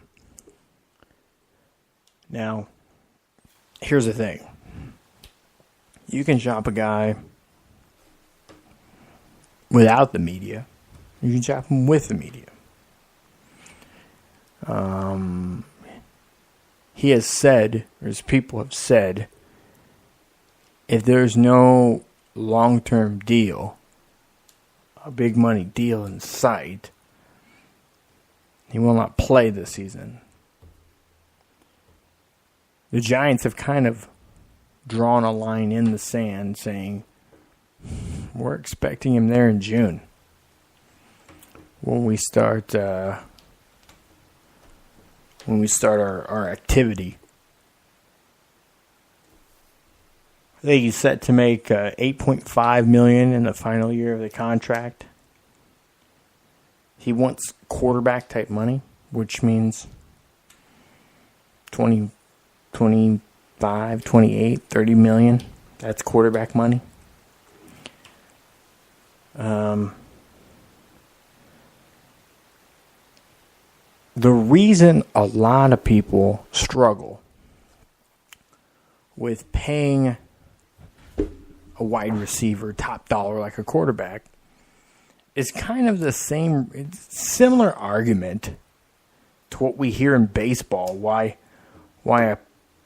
maybe a pitcher or particularly a closer shouldn't be an MVP candidate because they don't always have the ball in their hand, and they don't always have the influence on the game the way that a quarterback does.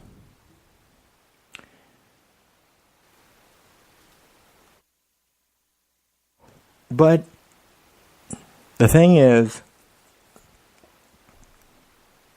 they're just looking at position. But if we look at the value, the total value of the individual, his market value is much greater. He's received in circles outside of football, like you see soccer players. He has a bigger brand than most quarterbacks. And people are drawn to that. So, are there teams going to be willing to drop $20 million? Well, in my opinion, Odell Beckham needs to change some of the way he's training in and out, and particularly out of the season, before the season, in the off season. I think he needs to go to more strength and make sure he's doing a more balanced training regimen. I don't think he is. I think he's more passive with his off-season regimen. I don't think he's hitting the weights like he should. I don't think his weight training regimen, again, I don't have a source on this. I'm going by the injuries that he's sustained. You know? And professionals, trainers, and stuff that I've talked to, how people sustain the kind of injuries he sustains. You know? I don't particularly think that he's doing the full gamut of what he needs to do. And because his workout regimen, his off-season regimen, his training is not balanced and is not the kind of impact that he needs, he's fallen susceptible to these injuries. Is he going to be healthy? That's a question. You want to be one of the highest paid players in the sport's history, and obviously the highest paid player at that position in history. Your health can't be a huge question. Because I'll tell you this, the NFL teams, a lot of businesses will be reluctant to put money into an investment if they feel that the risk is too high. I can go back to Shaq Griffin. I've literally had someone say, scout tell me, yeah, we like him. He's an athletic guy. We're blown away by what he did at the combine. He really balled out at the Senior Bowl. We're really happy with what he did in practice and in the game. But we think he's a situational pass rusher. He's not an every down linebacker. We don't think his coverage skills are there. He's a situational pass rusher. We're worried about his ability to catch. If you think somebody's a situational pass rusher, okay, that's the role he plays. He's a third down guy, right? He's your third down, long distance conversion third down guy. He's in there to scream in at 100 miles an hour at the quarterback. It's his job. It's the only thing you want him doing. Just go full force, rush the passer. That's all we want you to do. We just want you to disrupt the pass game by attacking the quarterback. We don't want you doing anything else. That's what a situational pass rusher is. What part of pass rushing says catch the football? None. Because even with the situational pass rusher, if you don't think you can get there, they want you to stand your ground and get your arms up. I don't think that it matters much if you have a second hand there. The rest of your member can get there. It's not a one-armed player. It's one hand. Because he doesn't have another hand. So you're worried about his catch. By the way, I don't have any... he can catch a football. He can intercept the football. I don't have any question about that because I've seen him do it in college. I saw his ability in the passes he was thrown in linebacker drills at the combine. He didn't drop passes. He caught them all. So, again, it's easy enough for them to think of anybody, anything in life. It's easy to make up excuses why not to do something or why not to make a decision. So, and getting back to Odell Beckham, when you create situations that give people reserve, that's not advantageous to what you want. If GMs and front office people and owners and coaches are worried about opening up the paper, which they don't do, or getting an alert on their phone,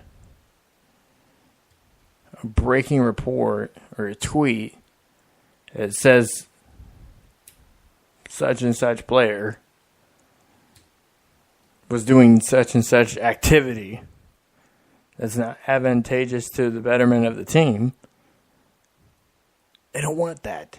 They don't want that distraction. They don't want to deal with that, having to be that stress, I'm not gonna say that they're all grown men. They're all adults. But I relate it to kids, or anybody you're responsible for. You don't have to be kids, but usually it's kids who you're responsible for. People you're responsible for. Again, as much as they're accountable for themselves, the coach and the GM have to be accountable for their players, for the organization. They're spending hundreds of thousands and millions of dollars on individuals, investment in individuals. So if what you're doing doesn't constitute the betterment of the team, then it's a distraction. Then it's hurting the team, directly or indirectly. I don't have an issue with people hesitating on not making him the highest paid player in the game. It's not an issue for me. Some people think it is. It's not for me. I understand why they have this reserve. On the other hand, if you're looking at his talent and what he provides from a marketing standpoint, I understand why he argues that he should be paid that. I get both sides. Either way, I don't think there's a wrong decision. Only what Odell Beckham does moving forward, the decisions he makes going forward, are going to determine if it was the right decision. So, there's a lot to be said. Another guy, Jordy Nelson. He's another one of those guys. By the way, just so you know, I had a source just messaged me over here. He did sign a 2-year, $15 million deal with the Raiders on March 15th. Okay, so he is a Raider. I know he was kind of upset. Didn't really like that Packers didn't make such an effort to keep him around. He was one of the favorite targets for Aaron Rodgers. Again, they're making changes in their front office to try to be more aggressive, to put more winning football out there. I think he's 31, something like that, isn't he? So they're trying to go with youth over experience. He's coming off a leg injury, so we'll have to wait and see. But he's another signing by the Raiders. So they've brought in Jordy Nelson. They brought in Doug Martin, just to name a couple guys. So the Raiders they still have Marshawn Lynch. Crabtree, I believe they released Michael Crabtree. They still have Amari Cooper. So they're doing quite a bit there in Oakland to upgrade what they have.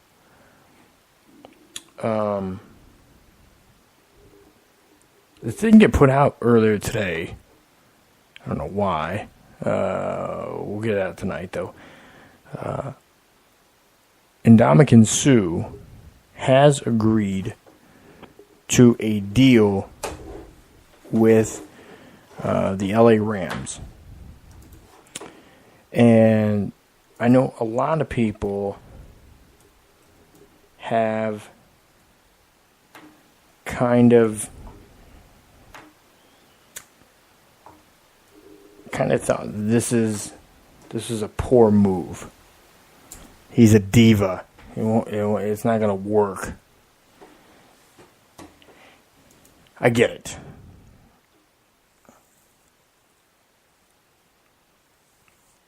He's a very gifted athlete. He is, if you looked at top paid players at his position. Can you pull that graphic up for me? Yeah. So at his position, I had this up. So 2018 defensive tackles average salary. The top average salary for defensive tackles in this year, in this calendar year, Ndamukong Suh, $19,063,500. Number one. All right. He is also number 8. $14 million. $14 million.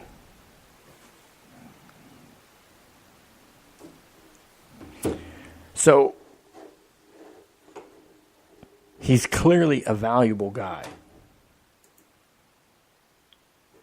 Many are saying $10 million. He should only get $10 million or $12 million.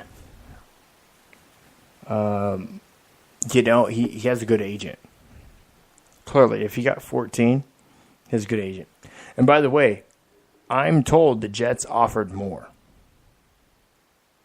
My source tells me the Jets offered more than $14 million a year.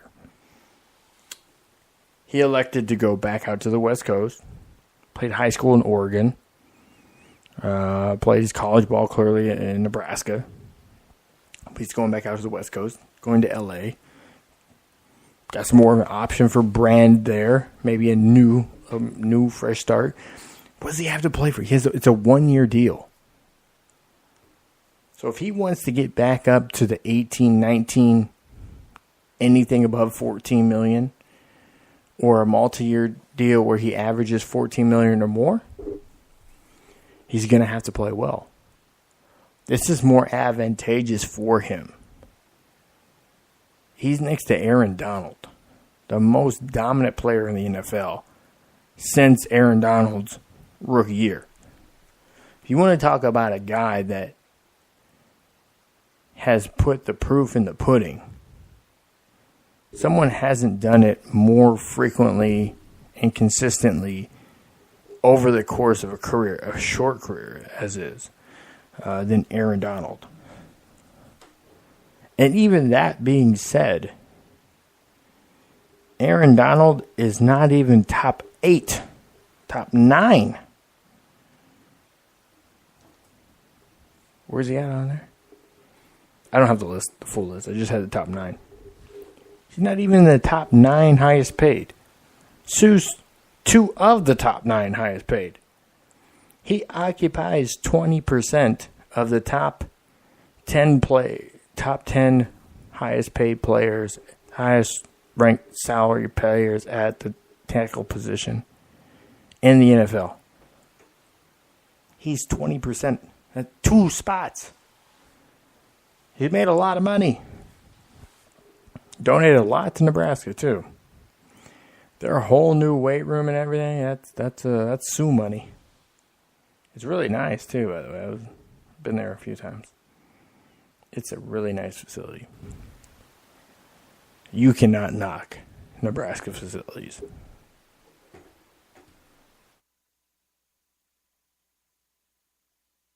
So, I mean,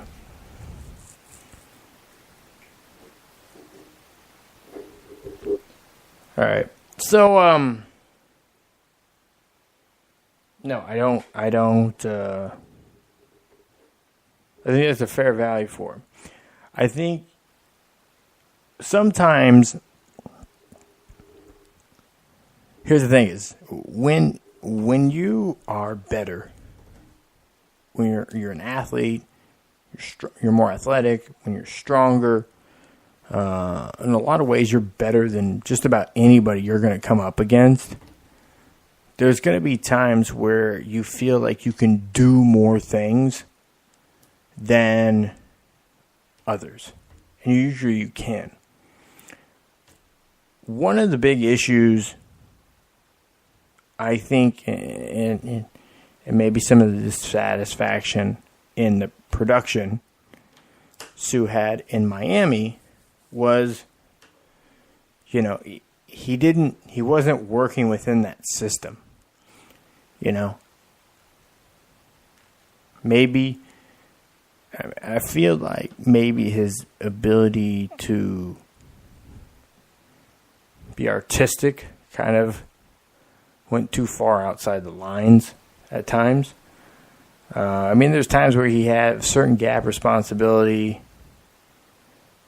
and he'd end up, frankly, blowing the responsibility in effort to do more than what he needed to do. And this is, this isn't uncommon in anybody, in any sort of task anybody does. Sometimes people feel obligated because of being the highest paid or paid more than other people. They need to try to do more than what's expected to validate their worth and to prove that, I should be making this money. you know? A lot of times you'll see guys, oh, he got paid and then he didn't work. You know, I don't think that that's an issue. He works. He puts in work. I think he freelanced more than he needed to. I think if Ndamukong would stick to the basics and do what was designed and execute how it was designed to be executed, you would see something. Again, beginning of the show, I said Loyola Chicago. They're here because they have a good coach and a system and guys that have bought in and that can execute that system. That's how teams, that's how players, that's how you have situations where you win, is through the execution. This isn't an indictment on Ndamukong Suh that he is not a good player. He's still probably top 5 best defensive tackles in the league. Without question. I think he needed a change of scenery. I think he realized that.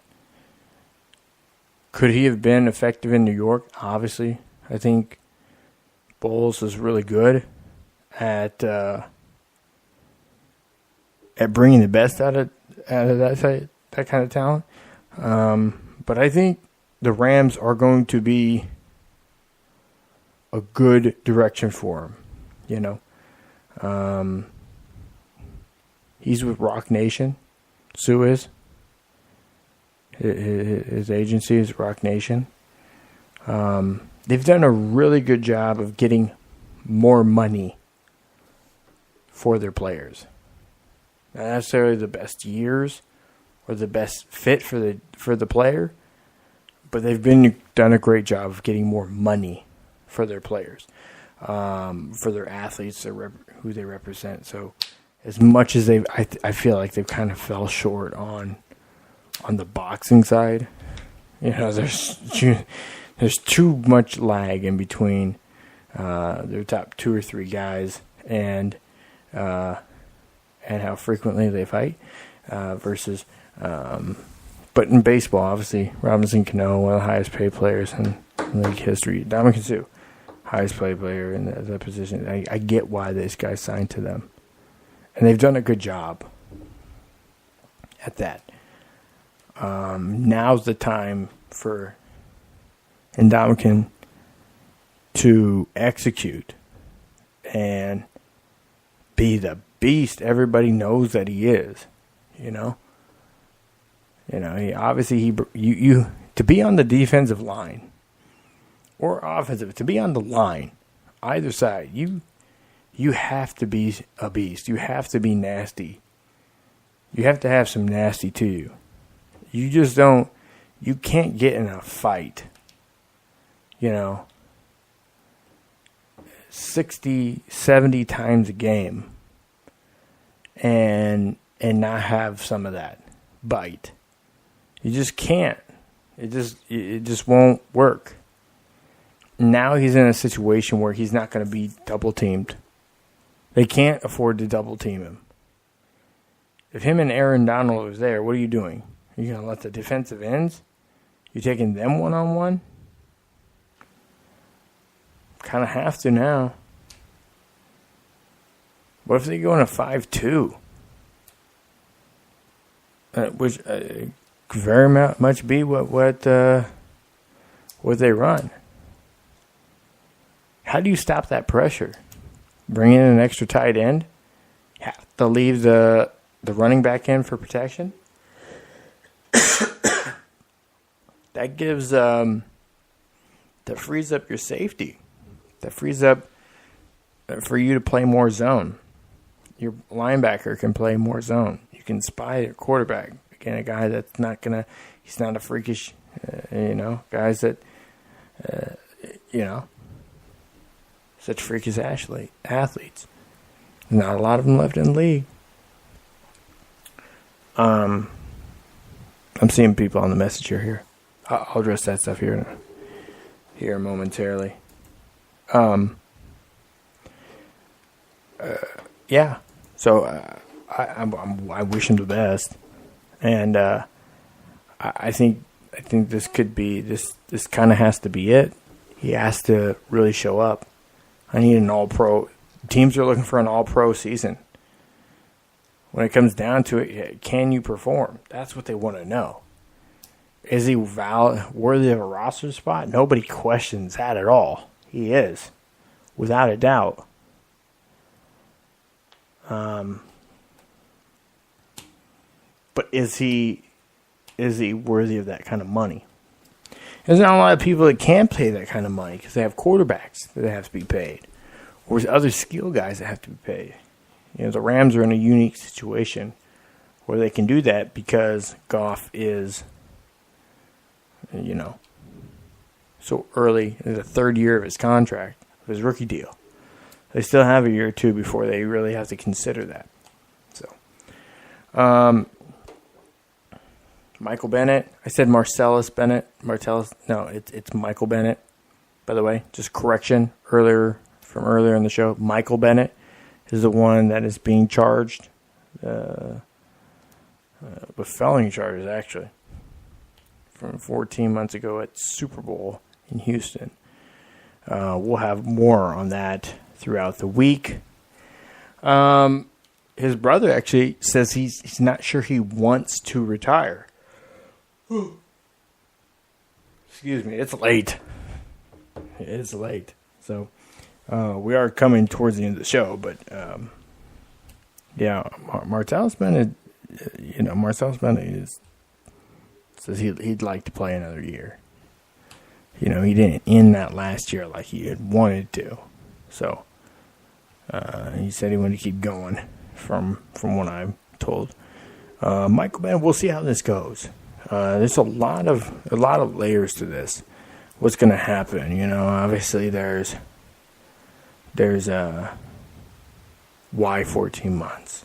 Why does it take so long? I mean, his publicist came out and said that they tried to assassinate his character, the political opposition to him, trying to assassinate his character. I'm not here to assassinate his character. I mean, I'm looking at things on both sides of it. Why is he in a situation where he's having to try to get through locked doors and all this? Why does he have so many obstacles in order to get on the field? The officer that witnessed it, right? He allowed him to pass. He told him to stop, but instead the people that he moved to the side, the paraplegic, he felt it was better to attend to them and others around the masses around than really restraining to stop Michael Bennett. He identified him, didn't see him being a further threat. He understood he's going on the field to see his brother. He could have pulled a weapon. He could have done more to stop or subdue or restrain him. He chose not to because he didn't see a further threat. And that's from the press conference. So, if it's such an issue, why did it reach this issue to begin with? Again, sometimes this could be another one of those situations, just wrong place, wrong time. You made a bad situation. Is it going to end up being the felony that they're building it to be? I don't know. Probably not. He does this mean he doesn't play in the NFL? He goes to jail? I don't know. We'll see. I don't know what the trial is going to turn out to be. If he gets a trial, or if they play bargain out, and he does, he has probation, or whatever, or he's able to divert it to some sort of community service, or donating a bunch of money to the Houston Police Department. I don't know. We'll see. Yes, a lot of you were talking about Johnny Manziel. Well, I don't see Johnny Manziel as an NFL quarterback, talent-wise. He's not an NFL quarterback. The arm isn't there. He doesn't have the arm strength, ability to make all those same throws. He hasn't had the discipline to be able to have the structure in his life. Now, he was diagnosed with bipolar disorder, and he has since started taking medication for it. He sounds like an adult in interviews now. So obviously, it has helped. He's went to rehab to deal with his alcohol addiction. Again, something with bipolar disorder. That high risky behavior, that's a big part of it. And if he's taking medication for it, the likeliness to be involved in risky behavior is diminished. A lot of people with medication that have bipolar disorder see a remarkable turnaround in their life and situations within their life. So he was allowed to throw at Texas A&M Pro Day, which is understandable. A lot of the effort and stuff that he put in there allowed him to build the facility that he showed off in. If not, he's already signed that he will be playing in the CFL. I don't see a team taking him. I see him playing in the CFL.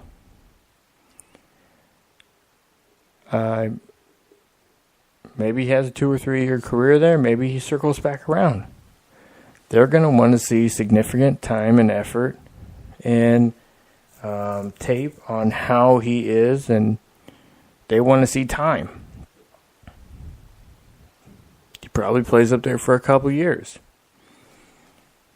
So they can see him playing and behaving and being a model citizen before they take the risk. You know? So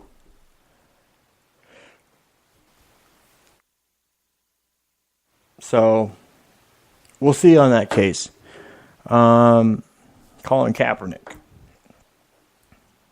It's the other one I'm going to address here real quick before we finish off the show. I know there was a few other things.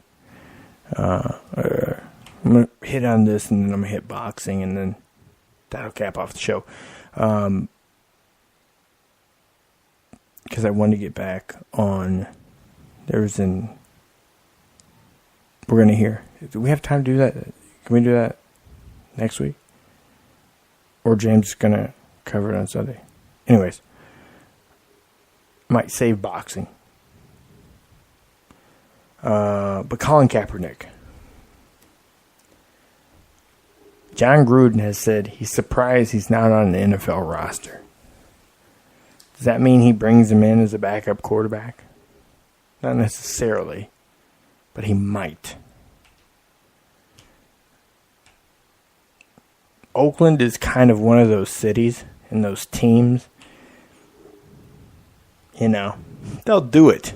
They'll just do it. Because they're the Raiders. The NFL didn't want a team in Vegas. The Raiders are going to Vegas. You know?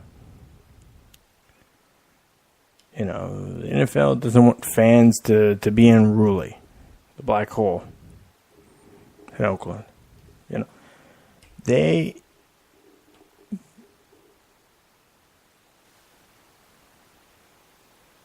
They're a team.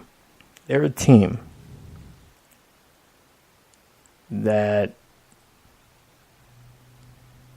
just their demeanor is not afraid to get dirty or do something that someone doesn't like.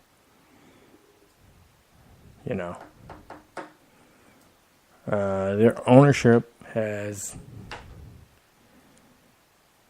done things on whims and done things on emotion, because they wanted to do it, went against the norms. So, do they bring him in? They very well could. So we'll see.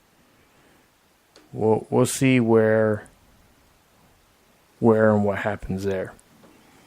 So, with boxing, there's some question right now. There's a fight scheduled for May 5th, Cinco de Mayo. And that is the rematch for Gennady Golovkin, Saul Canelo Alvarez 2. It's a rematch. They ended in a draw the last time around. And now we're looking at who's going to win it. Who could be the winner of the next one. And they are working on if that fight is going to happen now or if Canelo is going to have to wait out a suspension. Let me pull up the text message here. April 10th, which is actually my baby's due date. So April 10th, the Nevada State Athletic Commission will meet, which could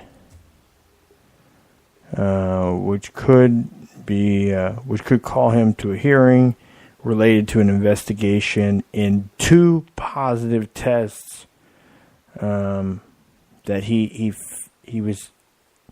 found 2 tests that were positive for clenbuterol urine test.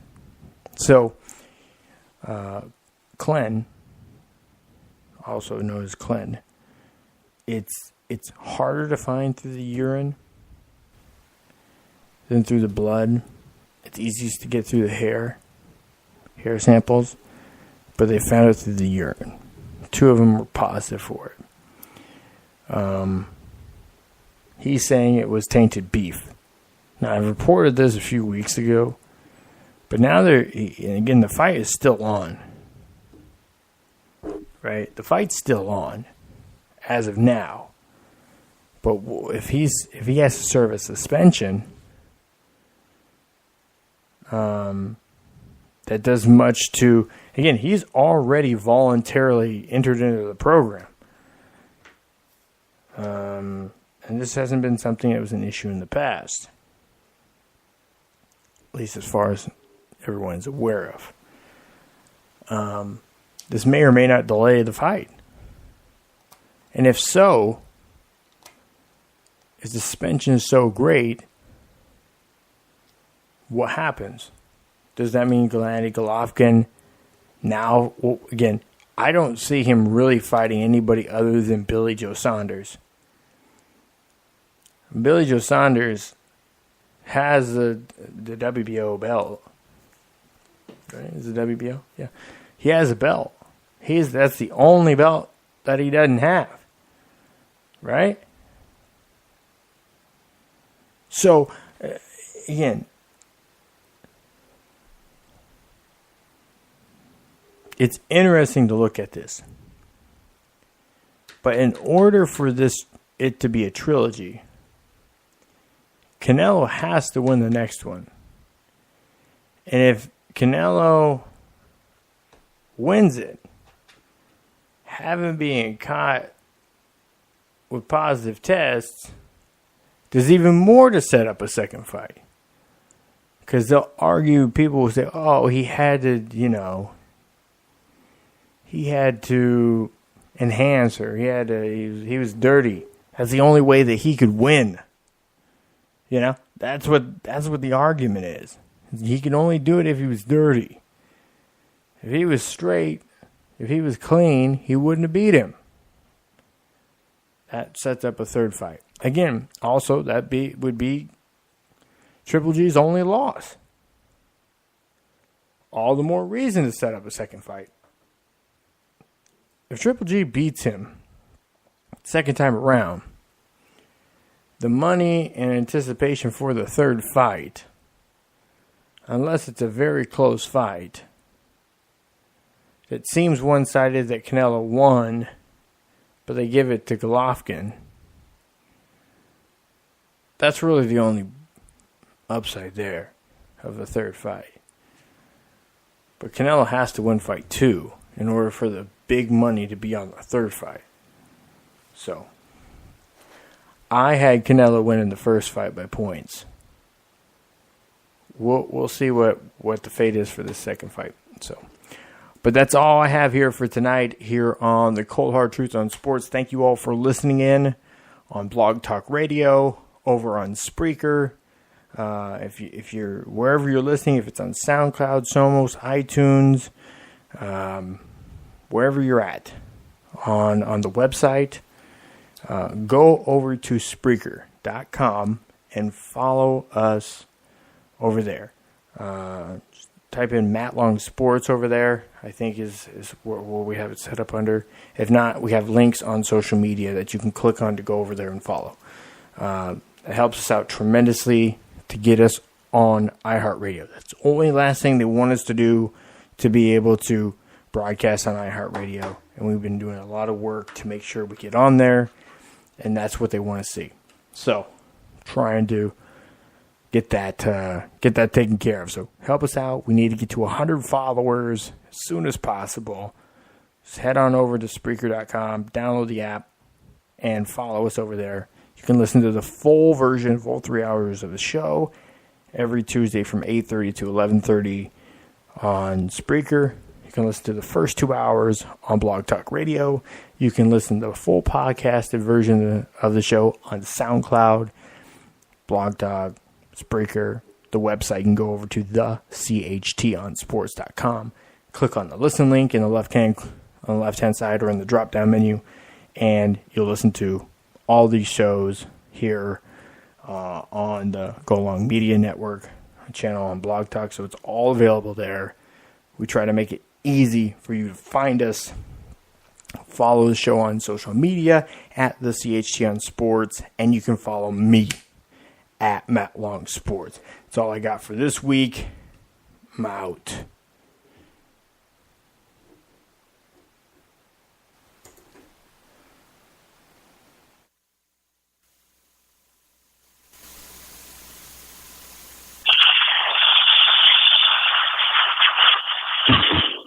Welcome.